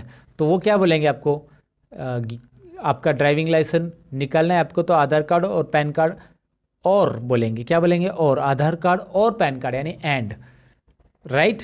तो वैसे ही अगर आपको और के साथ रिजल्ट निकालना है, और मतलब क्या होता है, ऑप्शनल, राइट। तो और के साथ निकालना है तो कंडीशन क्या रहेगी, मैं दिखाता हूँ। यहाँ पे एक कॉलम इंसर्ट करना है, जो कि मैंने आपको बताया कॉलम कैसे इंसर्ट करना है ऑलरेडी। राइट क्लिक करके इंसर्ट, यहाँ पे रिजल्ट 2 नाम देते हैं हम इसका। तो यहाँ पे इफ और ओपन ब्रैकेट के बाद मैं और लिखूंगा, और से भी आंसर सही आएगा दोस्तों, जी हाँ सही आएगा। लेकिन आप बोलोगे कैसे, कंडीशन में हम चेंज करने वाले हैं। सब्जेक्ट 1 की कंडीशन में हम लेंगे लेस देन 35। अब ऐसा क्यों, मैं आपको समझाता हूँ। चलिए यहाँ पे पहले फॉर्मूला टाइप कर देते हैं। सब्जेक्ट 1 के बाद सब्जेक्ट 2 यानी D3, वहाँ पे क्लिक करेंगे तो भी चलेगा, less than 35 and comma E3 less than 35। इससे होगा क्या, तीनों में से किसी भी एक सब्जेक्ट में 35 से कम है, तो मैंने और लिखा है ना दोस्तों। और का मतलब यहाँ पे होता है कोई भी एक सब्जेक्ट में 35 से कम है तो वो सब्जेक्ट 1 में चेक करेगा 35 से कम है तो डायरेक्टली वो रिजल्ट शो करेगा, या सब्जेक्ट 2 में चेक करेगा 35 से कम मिला तो डायरेक्ट रिजल्ट शो करेगा, और सब्जेक्ट 3 में भी चेक करेगा। तीनों में से किसी, तीनों में भी 35 से कम नहीं रहने चाहिए, ऐसा नहीं कि तीनों में भी, तीनों में से किसी भी एक में, क्योंकि और लिखा है हमने एंड नहीं लिखा है, तो तीनों में से किसी भी एक में अगर 35 से कम है तो कॉमा डबल इन्वर्टेड कॉमा में फेल, और फिर कॉमा डबल इन्वर्टेड कॉमा में पास। यहाँ पे एक भी कॉमा नहीं मिस करना है, नहीं तो फॉर्मूला कॉमा में चला जाएगा। हमेशा की तरह मजाक कर रहा हूँ, लेकिन यहाँ पे मैं आपको बताऊँ कि कॉमा भूलना नहीं है दोस्तों। फेल और पास कैसे निकाला ये रिजल्ट आपको दिखाई दे रहा है। चलिए मैं आपको दिखाता हूँ आंसर क्या आता है इसका। एंटर कीजिए and have a look this. क्या हो रहा है देखिए, पास है, और मैं इस फॉर्मूला को यहाँ पे ड्रैग करूँगा। नाउ यू कैन सी, यहाँ पे दिखाई दे रहा है जैसे यहाँ पे आ रहा था एंड के साथ आंसर, वैसे ही यहाँ पे आ रहा है। Got it. कोई डिफ़िकल्टी नहीं है दोस्तों, इसे निकालने में कोई प्रॉब्लम नहीं आएगा। आप इस फॉर्मूला को ज़रा ध्यान से समझने की कोशिश कीजिए, रट्टा मत मारिएगा, रट्टा मारने से कुछ मतलब नहीं होता है। एंड क्या काम करता है, और वैसे ही काम करता है जैसे आप एक वोटिंग कार्ड निकालने गए और वहाँ पे बोला कि यार आपके पास आधार कार्ड है, वो बोला, आपने बोला नहीं। आपके पास पैन कार्ड है, तो चलो लाओ पैन कार्ड से बना देते हैं, आपने बोला है तो पैन कार्ड से भी बनेगा, या आधार कार्ड, दोनों में से एक है। मतलब सभी चीज़ें कंपलसरी नहीं है, ऑप्शनल है। आधार कार्ड नहीं है तो पैन कार्ड दिखाओ, पैन कार्ड नहीं तो राशन कार्ड दिखाओ, ऐसे आपको बोला गया है। तो यहाँ पे ऑप्शनल चीज़ें आती है, तो यहाँ पे वही मैंने किया कि C3 में जाकर वो चेक करेगा 35 से कम है क्या, है तो डायरेक्ट फेल बताएगा, आगे की कंडीशन उसे चेक करने की ज़रूरत नहीं है क्योंकि ये और है दोस्तों। और D3 में चेक करेगा 35 से कम है क्या, है तो डायरेक्टली फेल बताएगा, नहीं तो फिर E3 में चेक करेगा, E3 में 35 से कम है तो तो फेल बताएगा, तीनों में भी नहीं है तो डायरेक्टली क्या बताएगा, वो पास बताने वाला है, क्योंकि ये सेटिस्फाई नहीं हो रहा है, राइट। तो इस तरह से इफ एंड और इफ और इफ काम करता है। बस अभी इफ में एक और चीज़ सीखना है जिससे हम ग्रेड निकालने वाले हैं, यानी कि नेक्स्ट इफ। अब नेक्स्ट इफ कैसे होगा, if with in if, if के अंदर इफ, हम इफ के अंदर इफ, हम इफ के अंदर इफ, बहुत सारे इफ लेने वाले हैं। वैसे हम कितने इफ लिख सकते हैं, वैसे 100 इफ भी लिखेंगे तो भी चलेगा, लेकिन मैं आपको बताऊं कि एक्सेल 2019 के अंदर नया फॉर्मूला आया है। इफ को बार बार लिखने से अच्छा आप एक ही बार लिखिए, उसका नाम है इफ्स, और उसके लिए वीडियोस मैंने बनाए थे एक्सेल 2019 में, कौन से नए फॉर्मूलाज है उसका लिंक डिस्क्रिप्शन में, अगर आप इंटरेस्टेड हो तो ज़रूर वीडियो देख लेना दोस्तों। फिलहाल तो मैं आपको बताऊं कि यहाँ पे इज इक्वल टू करना है और आपको इफ टाइप करना है। इफ टाइप करने के बाद सबसे पहला कंडीशन, हम कोई भी एक रिजल्ट लीजिए, ये रिजल्ट ले लेते।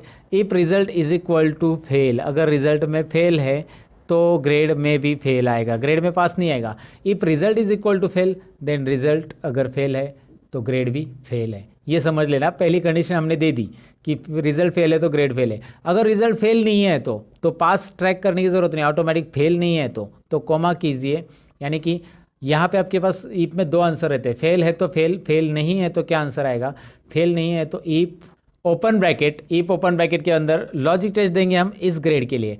यानी कि ग्रेड कैसा रहता है हमारा, मैं आपको बताता हूँ। इस सेल के अंदर K3 के अंदर 75 से ज़्यादा है तो यहाँ पे मैंने ग्रेटर देन साइन ले लिखा, ग्रेटर देन इक्वल टू 75। अगर 75 से ज़्यादा है तो A प्लस ग्रेड हम देंगे यहाँ पे, A प्लस। मैंने कौन सा ग्रेड लिखा है देखिए, A प्लस, और ये इन्वर्टेड कोमा में रहेगा इस तरह से।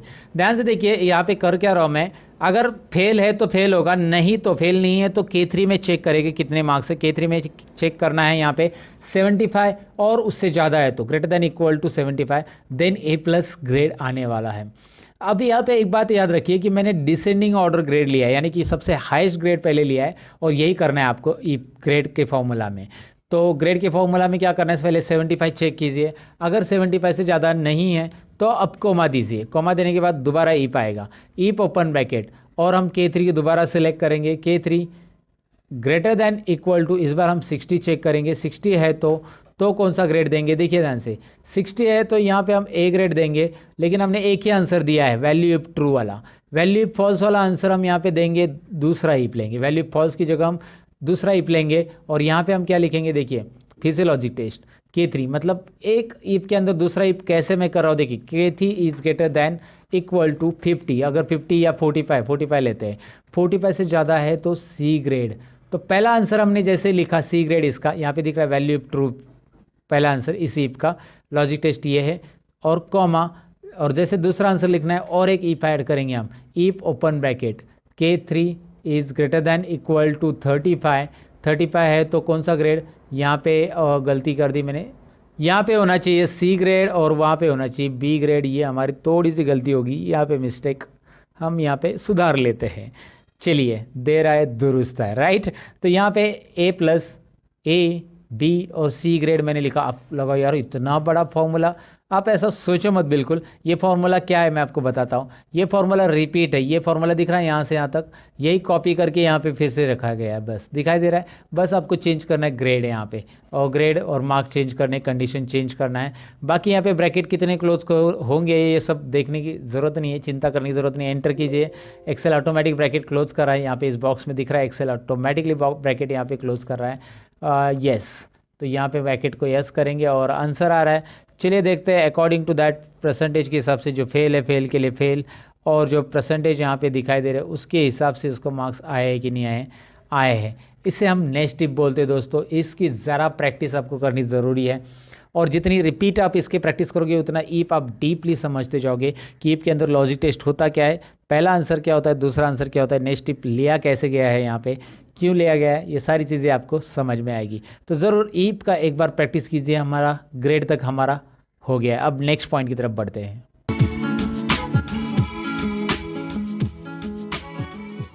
तो नेक्स्ट पॉइंट ये है कि हमने इस पे रिजल्ट तो कर लिया, अब हमारा नेक्स्ट पॉइंट है चार्ट्स। जी हाँ, चार्ट्स को डिटेल में समझ लेते हैं। हमने ये तो कर लिया कि भाई इसमें रिजल्ट कैसे निकालना है। अब ये यहाँ पे मैंने इसे सिलेक्ट कर लिया मार्क्स को नेम्स के साथ, और चार्ट्स इसके ऊपर बनाना है। मुझे देखना है कौन से स्टूडेंट को कौन से सब्जेक्ट में मार्क्स कितने हैं, तो मैं इसे सिलेक्ट करूँगा और इंसर्ट में जाकर यहाँ पे आपको चार्ट मिल जाते हैं। बहुत सारे चार्ट के अलग अलग ऑप्शन आपको यहाँ पे मिलेंगे, बहुत सारे चार्ट्स के अलग अलग ऑप्शन आपको यहाँ पे मिलेंगे, कॉलम चार्ट वगैरह वगैरह सब है। और सपोज आप यहाँ पे कोई भी चार्ट सेलेक्ट करके इंसर्ट करते हो तो यहाँ पे देखिए कैसे आने वाला है। डायरेक्ट प्रीव्यू आपको दिखाई देता है यहाँ पे। अच्छा, ये डायनेमिक है, माउस घुमाओ आपको प्रीव्यू नज़र आएगा, और जो अच्छा लग रहा है वो यहाँ पे आप इंसर्ट कर सकते हैं। फिलहाल एक नॉर्मल एक कॉलम चार्ट में इंसर्ट कराओ, इसकी डिटेल में हम समझने वाले हैं कि कैसे करना है इसे। लेकिन मैंने क्या किया, नेम ऑफ स्टूडेंट से आगे सिलेक्ट किया, सब्जेक्ट की हेडिंग नहीं सिलेक्ट की। इसीलिए क्या हुआ, यहाँ पे सब्जेक्ट की सीरीज़ 1 2 3 आ रहा है। मैं इसे डिलीट कर देता हूँ और डेटा में पूरा यहाँ से यहाँ तक डेटा सिलेक्ट कर रहा हूँ। फिर उसके बाद इंसर्ट में जाकर तो चार्ट आप ले सकते हैं, या फिर उसके लिए एक शॉर्टकट की भी आप प्रेस कर सकते हैं जो कि है F11। मैं इस डेटा को सिलेक्ट करके अगर F11 प्रेस करता हूँ ना दोस्तों, तो आपको यहाँ पे एक नई शीट आ रही है, बॉटम में दिख रही है। शीट 1 में हमारा डेटा था, चार्ट 1 करके एक यहाँ पे शीट आ चुकी है। शीट 1 में डेटा है, चार्ट 1 करके एक नई शीट आ चुकी है जिसमें हमारा चार्ट आ चुका है। यहाँ पे आपको दिख रहा है राहुल भोर, अजय शर्मा, रमेश ढोले, संदीप शर्मा, विनोद शर्मा एंड आकाश काले, किसको कितने मार्क्स हैं यहाँ पे आपको दिख रहे हैं। ईजिली आप इस मार्क्स के थ्रू, मतलब इस चार्ट के थ्रू गेस कर सकते हैं, या फिर देख सकते हैं किसको कितने मार्क्स हैं, ईजिली देख सकते हैं। गेस करने की ज़रूरत नहीं, वैसे देख सकते हैं। यहाँ पे मैं आपको बताऊँ कि ये जो चार्ट मैंने क्रिएट किया है इसके बहुत सारे अलग अलग ऑप्शन बनते हैं जो कि हमें यहाँ पे देखने हैं। डिज़ाइन टैब के अंदर चार्ट को पूरा कंप्लीटली सीखना है और इसके ऊपर फॉर्मेटिंग करने के लिए बाजू में फॉर्मेट टैब भी आया है। अब इस चार्ट को मैंने जानबूझकर अलग से शीट पे लिया ताकि हम यहाँ पे कुछ फॉर्मेटिंग कर सके। सबसे पहले तो मैं आपको बताऊँ कि यहाँ पे ये जो नाम दिखाई दे रहे हैं नीचे वाले, इसकी स्टाइल आप बदल सकते हैं, इसकी साइज़ बदल सकते हैं, सब कुछ कर सकते हैं। उसके लिए होम टैब में जाकर यहाँ से आप इसकी साइज़ बढ़ा सकते हैं। देखिए मैं बढ़ा रहा हूँ, राइट। आप जितना चाहिए उतनी साइज़ उसकी मर्जी बढ़ा सकते हैं। यहाँ पे उसको बैकग्राउंड कलर देना है दे सकते हैं, इस तरह से उसको हाईलाइट कर सकते हैं, बोल्ड करना है कर सकते हैं। और आप यहाँ पे चार्ट टाइटल दिया है, इसकी भी साइज़ बढ़ा सकते हैं। उसमें चार्ट टाइटल में कुछ नया नाम डालना है तो आप बस उस पर क्लिक रखिए, फॉर्मूला बार में क्लिक करके यहाँ पे लिखिए स्टूडेंट प्रोग्रेस या कुछ भी आप लिख सकते हैं यहाँ पे। तो इस तरह से चार्ट यहाँ पे चार्ट के लिए टाइटल भी ऐड होता है। अच्छा, डिज़ाइन टैब में मैं आपको बताऊँ कि यहाँ पे रेडीमेड डिज़ाइन से यहाँ पे अगर आप अप्लाई करते हो तो रेडीमेड डिज़ाइंस आ जाती है। जो मैंने फॉर्मेटिंग की थी वो गायब हो जाएगी और रेडीमेड स्टाइल रेडीमेड डिज़ाइन आपको यहाँ पे देखने मिल जाएगी। हाँ, दोबारा आप रेडीमेड डिज़ाइन के बाद भी फॉर्मेटिंग करना चाहते हो तो ये अलाउ करता है, कोई बात नहीं है। आप यहाँ पे बस आके चार्ट के साइज़ वगैरह टेक्स्ट बढ़ा सकते हैं, जितनी चाहिए उतनी टेक्स्ट साइज़ वहाँ पे रखो, बोल्ड करना है बोल्ड कीजिए, हो रहा है। यहाँ पे जो आता है नीचे इसे लीजेंड बोलते हैं, सब्जेक्ट 1 2 3। इस लीजेंड को आप ऊपर भी रख सकते हैं, क्लिक एंड ड्रैग करके जहाँ पे चाहिए वहाँ पे रख सकते हैं। ऐसा क्लिक एंड ड्रैग करके रख सकते हैं। इसकी साइज़ आप ऐसे बढ़ा सकते हैं बॉक्स की, और उसके अंदर के कंटेंट की साइज़ बढ़ाने के लिए यहाँ पे क्लिक कर सकते हैं। यहाँ पे आपको दिख रहा है कंटेंट की साइज़, और इसे भी हम बोल्ड करेंगे। इस बॉक्स की साइज़ थोड़ी सी बढ़ाएंगे। Now you can see that colours also, यहाँ पे दिखाई दे रहा है वो कलर्स कौन से सब्जेक्ट के कौन से हैं। साथ ही में ये जो हमने डिज़ाइन लिया था, ये डिज़ाइन में उसमें डेटा लेबल भी आ रहे हैं। यहाँ पे इसे डेटा लेबल बोलते हैं। ये जो मार्क्स यहाँ पे दिखाई दे रहे हैं ना, 45 65 35, ये हमारे डेटा लेबल। यहाँ पे अलग लेआउट लेंगे तो देखिए यहाँ पे इस तरह से आ रहा है। आप जैसे चाहिए वैसे यहाँ पे कर सकते हैं। आपको जो फॉर्मेटिंग चाहिए वो यहाँ से चेंज कर सकते हैं। अंडू कर देता हूँ मैं, फ़िलहाल यही रख देता हूँ। यहाँ पे चेंज कलर ऑप्शन भी दिया है, कलर्स चेंज होंगे अगर आप मूव करते हो, जैसे जो चाहिए वो कलर्स में आप यहाँ पे चार्ट देख पाएंगे, राइट। उसके अलावा यहाँ पे क्विक लेआउट ऑप्शन दिया गया है। क्विक लेआउट में क्या है देखिए, क्विक लेआउट में जैसे आप माउस पॉइंटर घुमाते हो वैसे अलग अलग डिज़ाइंस, अलग अलग लेआउट्स आपके सामने यहाँ पे प्रेजेंट होंगे, और आपको जो पसंद है वो आप यहाँ पे ले सकते हैं। जो प्रेजेंटेटिव लग रहा है, यहाँ पे टेबल के साथ आ रहा है, नीचे टेबल भी आ रहा है, दिखाई दे रहा है आपको। सो वट एवर, लाइक आपको जो पसंद है यहाँ से आप सिलेक्ट कर सकते हैं। नहीं है तो पहले वाला रहने दीजिएगा। तो यहाँ पे आ गया add chart element axis. Axis में हॉरिजॉन्टल एक्सिस तो है, जैसे कि राहुल बो राजेश ये सब दिखाई दे रहा है आपको नाम, लेकिन वर्टिकल नहीं है। वर्टिकल में देखिए अभी ऐड हो गया, दिख रहा है ना, ये 0 20 कितने मार्क्स है वो देखने के लिए। वर्टिकल एक्सिस की ज़रूरत है नहीं है, वो यहाँ से आप हाइड और शो कर सकते हैं। अच्छा, हमने वैसे भी लेबल दिए है यहाँ पे, तो लेबल दिए है तो उसको वर्टिकल एक्सिस रखना है नहीं रखना है, यहाँ से आप हाइड भी करेंगे तो भी चलेगा। एक्सिस टाइटल देखिए, एक्सिस टाइटल में आपको यहाँ पे दिख रहा है प्राइमरी हॉरिजॉन्टल और वर्टिकल दोनों टाइटल आ रहे हैं। जैसे मैं क्लिक करूँ वर्टिकल के लिए तो यहाँ पे आ रहा है टाइटल। इसमें क्या करना है, मार्क्स आपको फॉर्मूला बार में लिखना है, एंटर कर देना है, और इसकी साइज़ बढ़ानी है तो आप यहाँ से बढ़ा सकते हैं इस तरह से।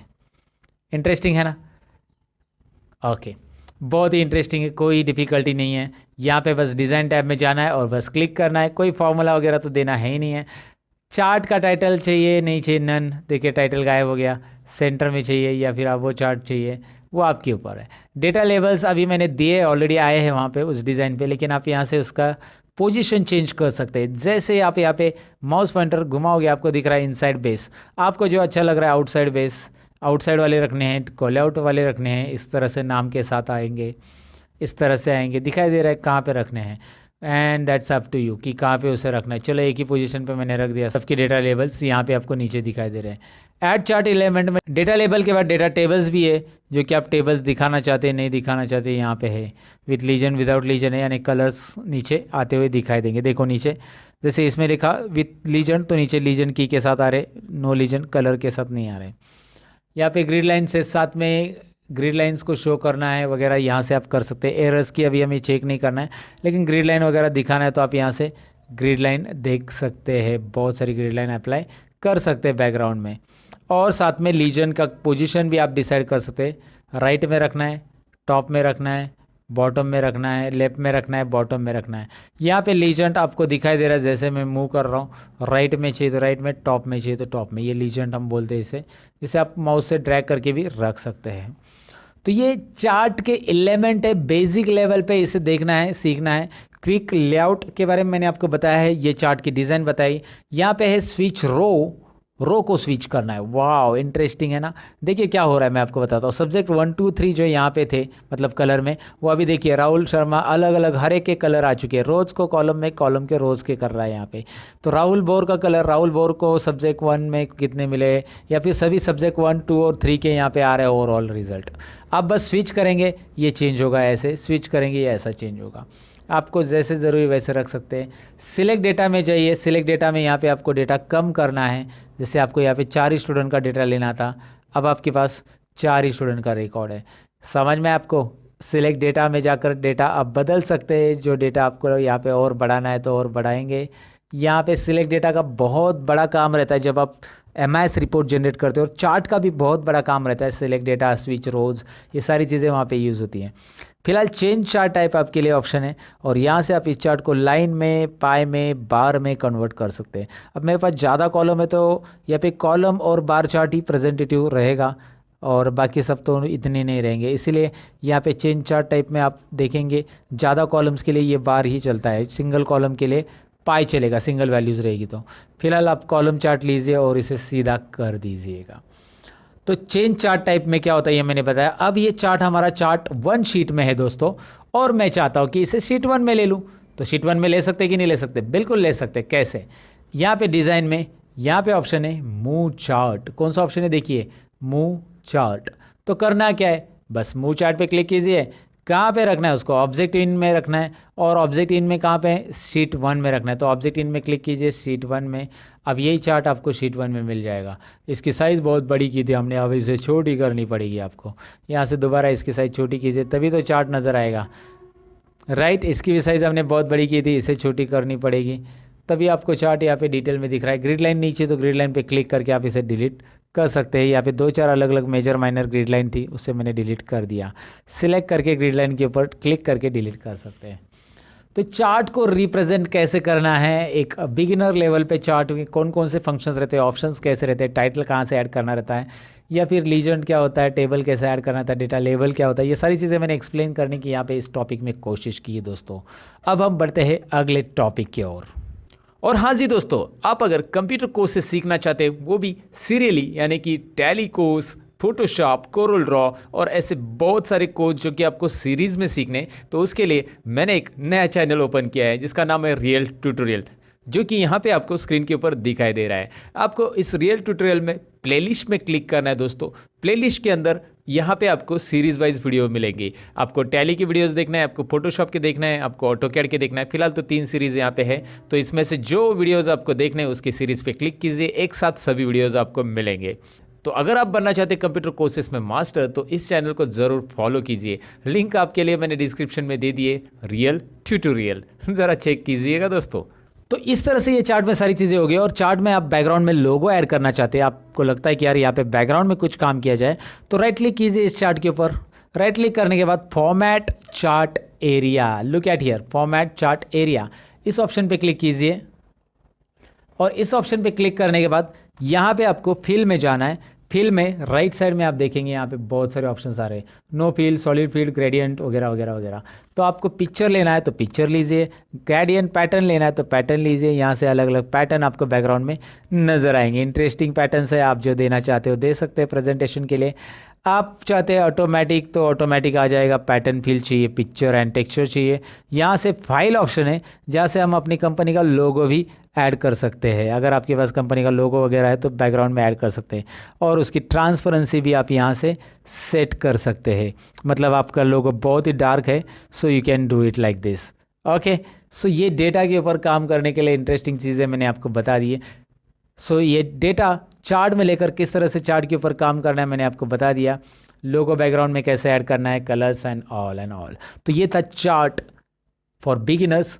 और चार्ट से रिलेटेड और एमआईएस सीरीज से रिलेटेड बहुत सारे वीडियोस मैंने ऑलरेडी चैनल पे बनाया है, डिस्क्रिप्शन में उसकी लिंक है, ज़रा देख लेना।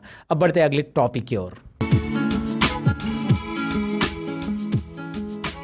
तो चार्ट्स तो हमने सीख लिया, लेकिन यहाँ पे अभी कुछ होम टैब की जो बेसिक ऑप्शन है जो डेली आपको डेटा एंट्री के लिए वगैरह यूज़ हो सकते हैं, ऐसे ऑप्शंस मुझे यहाँ पे बहुत बताना ज़रूरी है। वैसे कॉपी पेस्ट वगैरह तो आपको आता ही होगा, कॉपी पेस्ट, कट पेस्ट, ये ऑप्शंस तो यहाँ पे है ही है। यहाँ पे मैं आपको दिखाता हूँ कि ये डेटा मैं Ctrl+C से कॉपी कर रहा हूँ और यहाँ पे कर्सर रख के यहाँ पे मैं इसे पेस्ट करूँगा, आपको पता ही है। पेस्ट करूँगा तो यहाँ पे रिपीट आ जाएगा, लेकिन पेस्ट के अंदर कुछ और ऑप्शंस है जिसका नाम है पेस्ट स्पेशल। ये पेस्ट स्पेशल्स ऑप्शन है सारे के सारे, और पेस्ट स्पेशल के सारे ऑप्शंस का एक वीडियो मैंने बनाया है जिसका लिंक मैं आपके लिए डिस्क्रिप्शन में दूंगा। ये पेस्ट स्पेशल कंप्लीटली कैसे यूज़ किया जाता है इसका ऑलरेडी मैंने वीडियो बनाया है, जिसका लिंक आपको डिस्क्रिप्शन में मिलेगा। यहाँ पे भी मैं स्क्रीन के ऊपर दिखा रहा हूँ कि लर्न मोर चैनल पे ऑलरेडी ये वीडियो अपलोड हो चुका है, तो वो आपको ज़रूर देखना होगा, क्योंकि यहाँ पे मैं अभी ये सारे कंटेंट ऐड नहीं कर रहा हूँ, लेकिन ऑलरेडी वीडियो मैंने बनाया है, इसका एक इंफॉर्मेशन मैं आपको दे रहा हूँ यहाँ पे। उसके अलावा फॉर्मेट पेंटर क्या काम का होता है मैं आपको बता देता हूँ। कॉपी पेस्ट तो जनरली सबको आता है, कट पेस्ट भी जनरली पता रहता है, लेकिन फॉर्मेट पेंटर जनरली सब लोगों ने वहाँ पे देखा रहता है लेकिन नहीं आता है। तो मैं आपको बता देता हूँ करना क्या है। यहाँ पे सपोज आपने कोई फॉर्मेटिंग की और यही जो फॉर्मेटिंग का बैकग्राउंड या फिर इसे बोल्ड किया है, आपने अंडरलाइन किया है, यही टाइटल का फॉर्मेटिंग आप इसे भी करना चाहते हैं ऊपर, या ऊपर के पूरे रो को, ये रो को करना चाहते हैं, तो करना क्या है, कर्सर आपका इसी पे रहेगा, जिस पे फॉर्मेट किया है उस पे कर्सर रखो, फॉर्मेट पेंटर पे क्लिक करो। फॉर्मेट पेंटर पे जैसे ही आप क्लिक करोगे, look at here, format painter पे मैंने क्लिक किया और जैसे क्लिक करोगे माउस पॉइंटर पे पर ध्यान दीजिए, ब्रश के साथ आ रहा है।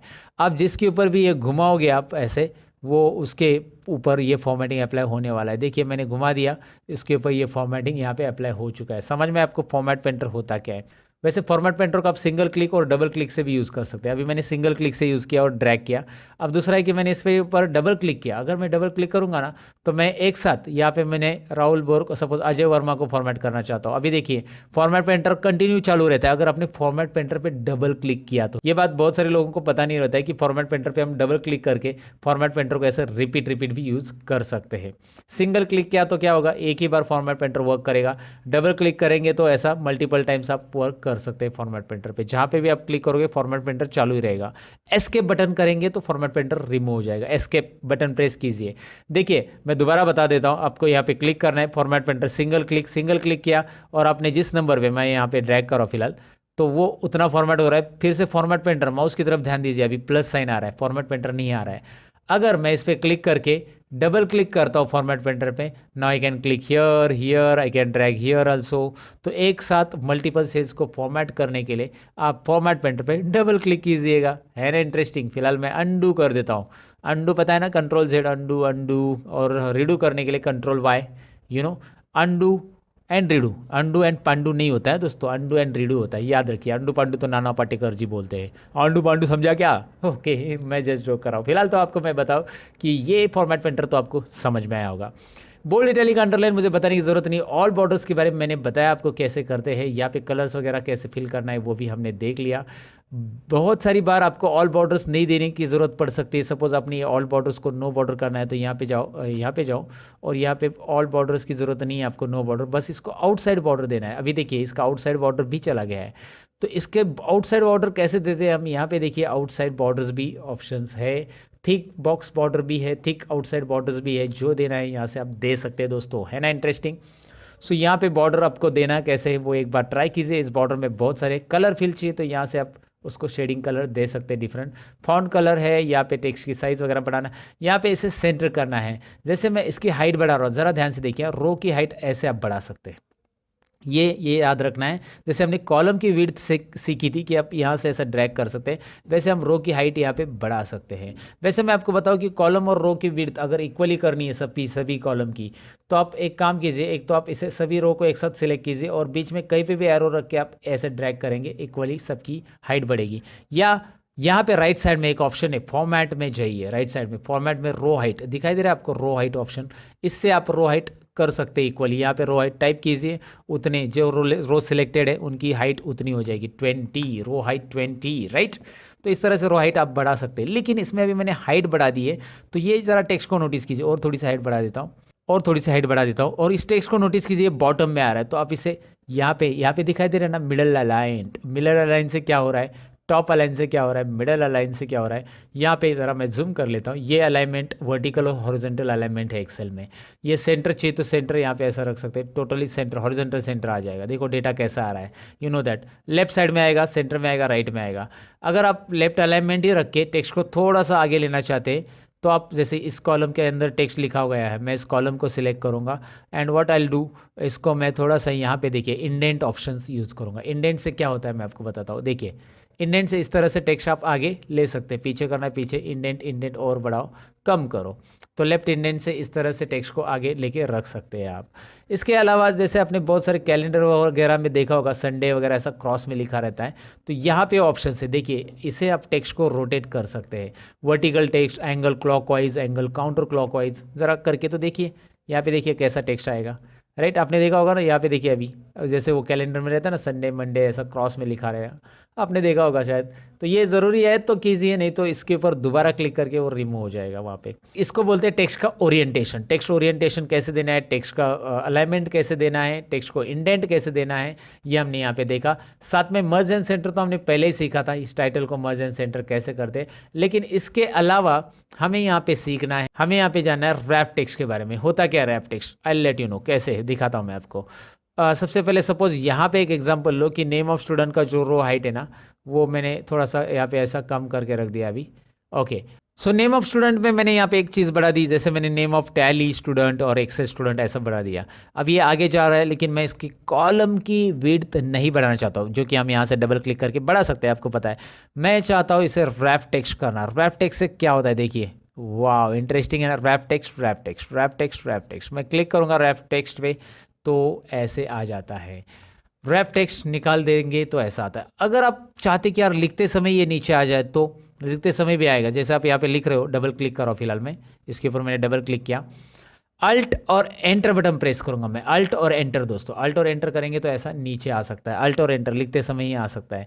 अल्ट और एंटर ये रैप टेक्स्ट की तरह ही काम करता है, और रैप टेक्स्ट यहाँ पे आप कर सकते हैं डायरेक्टली वैसे भी। सो रैप टेक्स्ट ये डेटा एंट्री के लिए याद रखो, कॉलम की साइज जब आपके एडजस्ट नहीं हो रही है तो आप इस तरह से कर सकते हैं, राइट। सो रैप टेक्स्ट के बारे में मैंने आपको बताया, मर्ज and centre you know that already. अब अच्छा एक बात और, यहाँ पे अगर मैं डेटा के अंदर, वैसे डेटा के अंदर बहुत सारी चीज़ें, लेकिन मैं यहाँ पे नीचे लिखते जाऊँगा डेटा, तो ऊपर हेडिंग तो चला गया मेरा, तो मुझे ये नहीं पता चलेगा कि यार ये सब्जेक्ट 1 है, 2 है या 3 है। बार बार मुझे ऊपर जाके देखना पड़ेगा ना सब्जेक्ट, अगर मैं नीचे लिखते जा रहा हूँ तो ऐसे समय में मैं चाहता हूँ कि ये ऊपर के 2 रो जो है, ये एक और ये 2 रो, ये ऊपर फिक्स रहे और परमानेंट रहे, फ्रीज रहे। उसको फ्रीज बोला जाता है एक्सेल में। तो उसके लिए हमें करना क्या है, तो यहाँ पे कर्सर रखना है 3 नंबर रो पे। कर्सर कहाँ पे रखा है मैंने, देखिए मुझे जो रो लॉक करना है उसके नीचे के रो पे कर्सर रखना है, मुझे ऊपर के रो फिक्स करने हैं।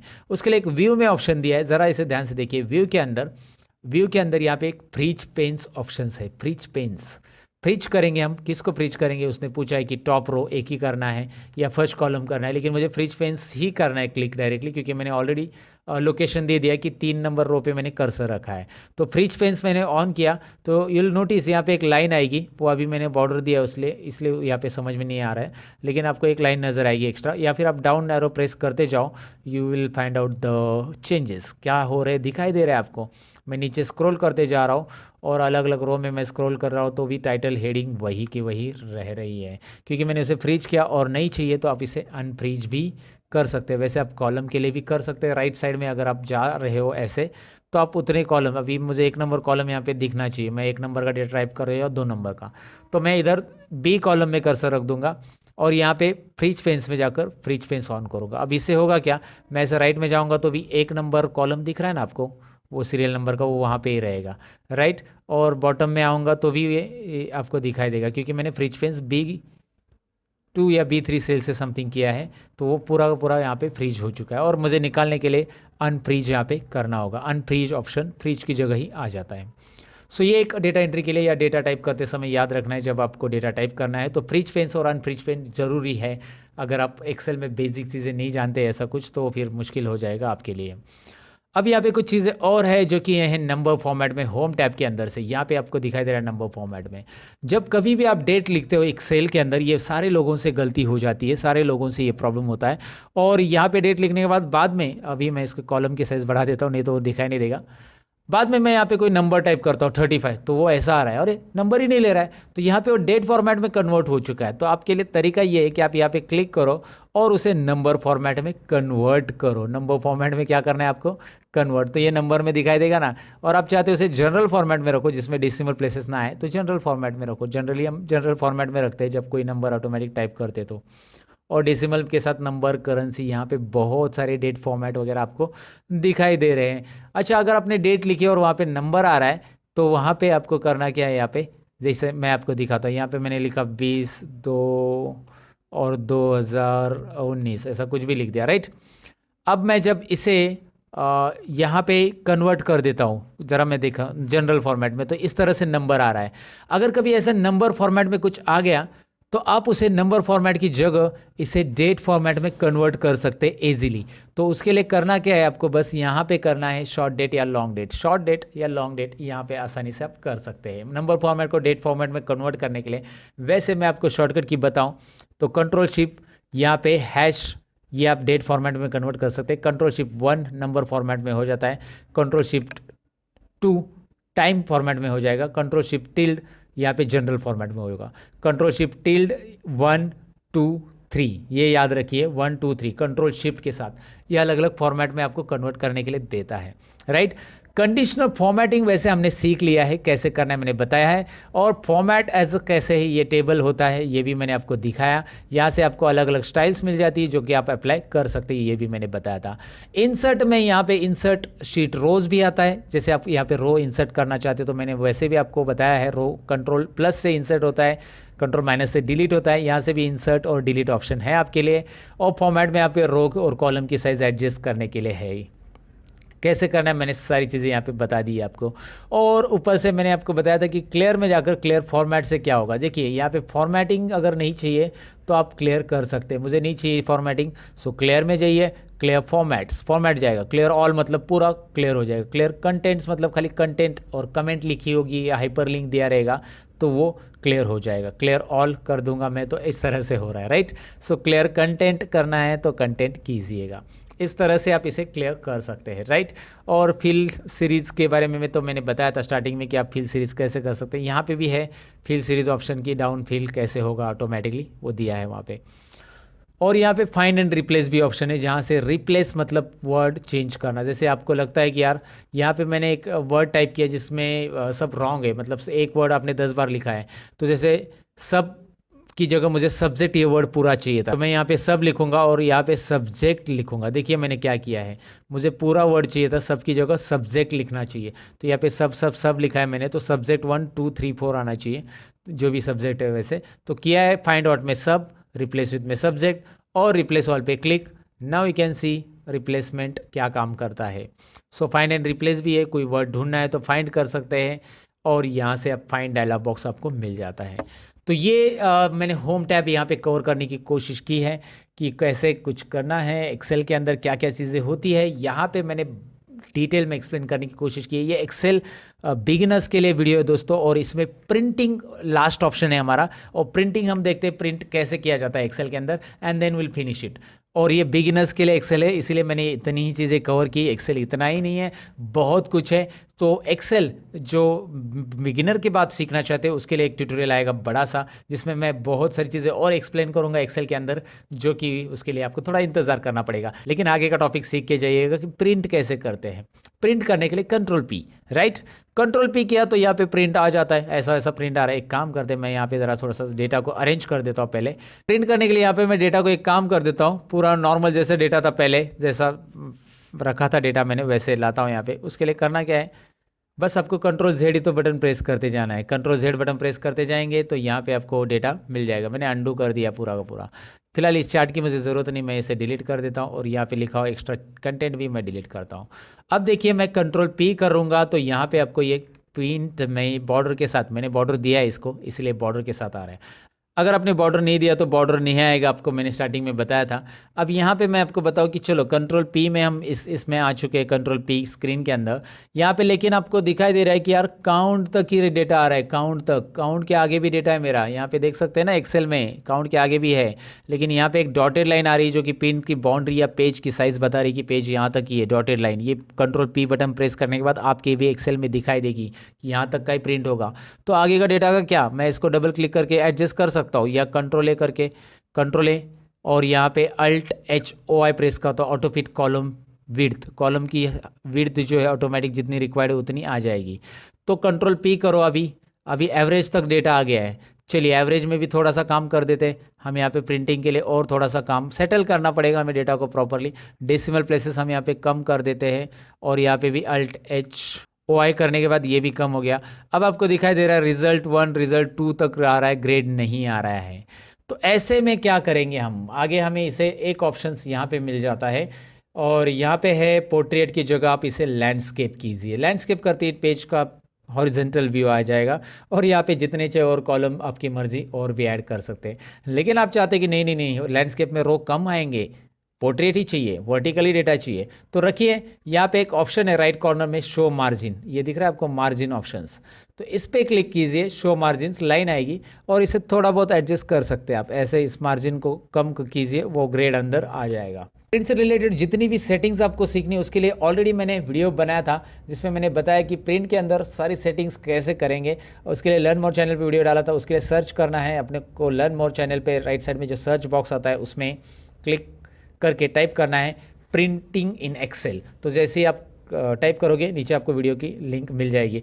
डिस्क्रिप्शन में वैसे भी मैं लिंक देने की कोशिश यहाँ पे करूँगा दोस्तों आपके लिए। ज़रूर आपको वो वीडियो देखना चाहिए कि एक्सेल में प्रिंटिंग से रिलेटेड कौन कौन से टिप्स है, प्रोफेशनली प्रिंट कैसे किया जाता है। ये तो मैंने बेसिक चीज़ें बताई कि कॉलम कैसे वगैरह एडजस्ट करना है, आपको मार्जिन कैसे सेट करना है, ये सारी चीज़ें यहाँ पे मैंने बताई फिलहाल। तो लेकिन उसके अंदर पूरे प्रोफेशनल लेवल पे मैंने सारी चीज़ें बताई है। I want you to watch that video. तो मैंने जितने भी वीडियो रिकमेंड किए वो आप देखेंगे, ऐसे उम्मीद करता हूँ। लर्न मोर चैनल पे बने रहेंगे हमेशा की तरह। ये था बिगिनर्स एक्सेल वीडियो दोस्तों। अच्छा लगा है लाइक बटन पे क्लिक कीजिएगा, नहीं लगा है डिसलाइक पे क्लिक मत कीजिएगा, लेकिन ओके तो नहीं लगा है तो छोड़ दीजिए, अच्छा लगा है तो लाइक ज़रूर कीजिए, शेयर कीजिए अपने दोस्तों के साथ जिनको भी एक्सेल सीखना चाहते हैं, उनके लिए ये बहुत काम का वीडियो रहेगा। मैं मिलूंगा कुछ और इंटरेस्टिंग वीडियो के अंदर जिसमें रहेगा एक्सेल की टिप्स एंड ट्रिक्स, बहुत कुछ रहेगा इंटरेस्टिंग और भी सीखने के लिए दोस्तों। तब तक के लिए हमेशा की तरह यही कहूँगा, सीखते रहो, सिखाते रहो, मेरे वीडियोस देखते रहो, और बाय बाय।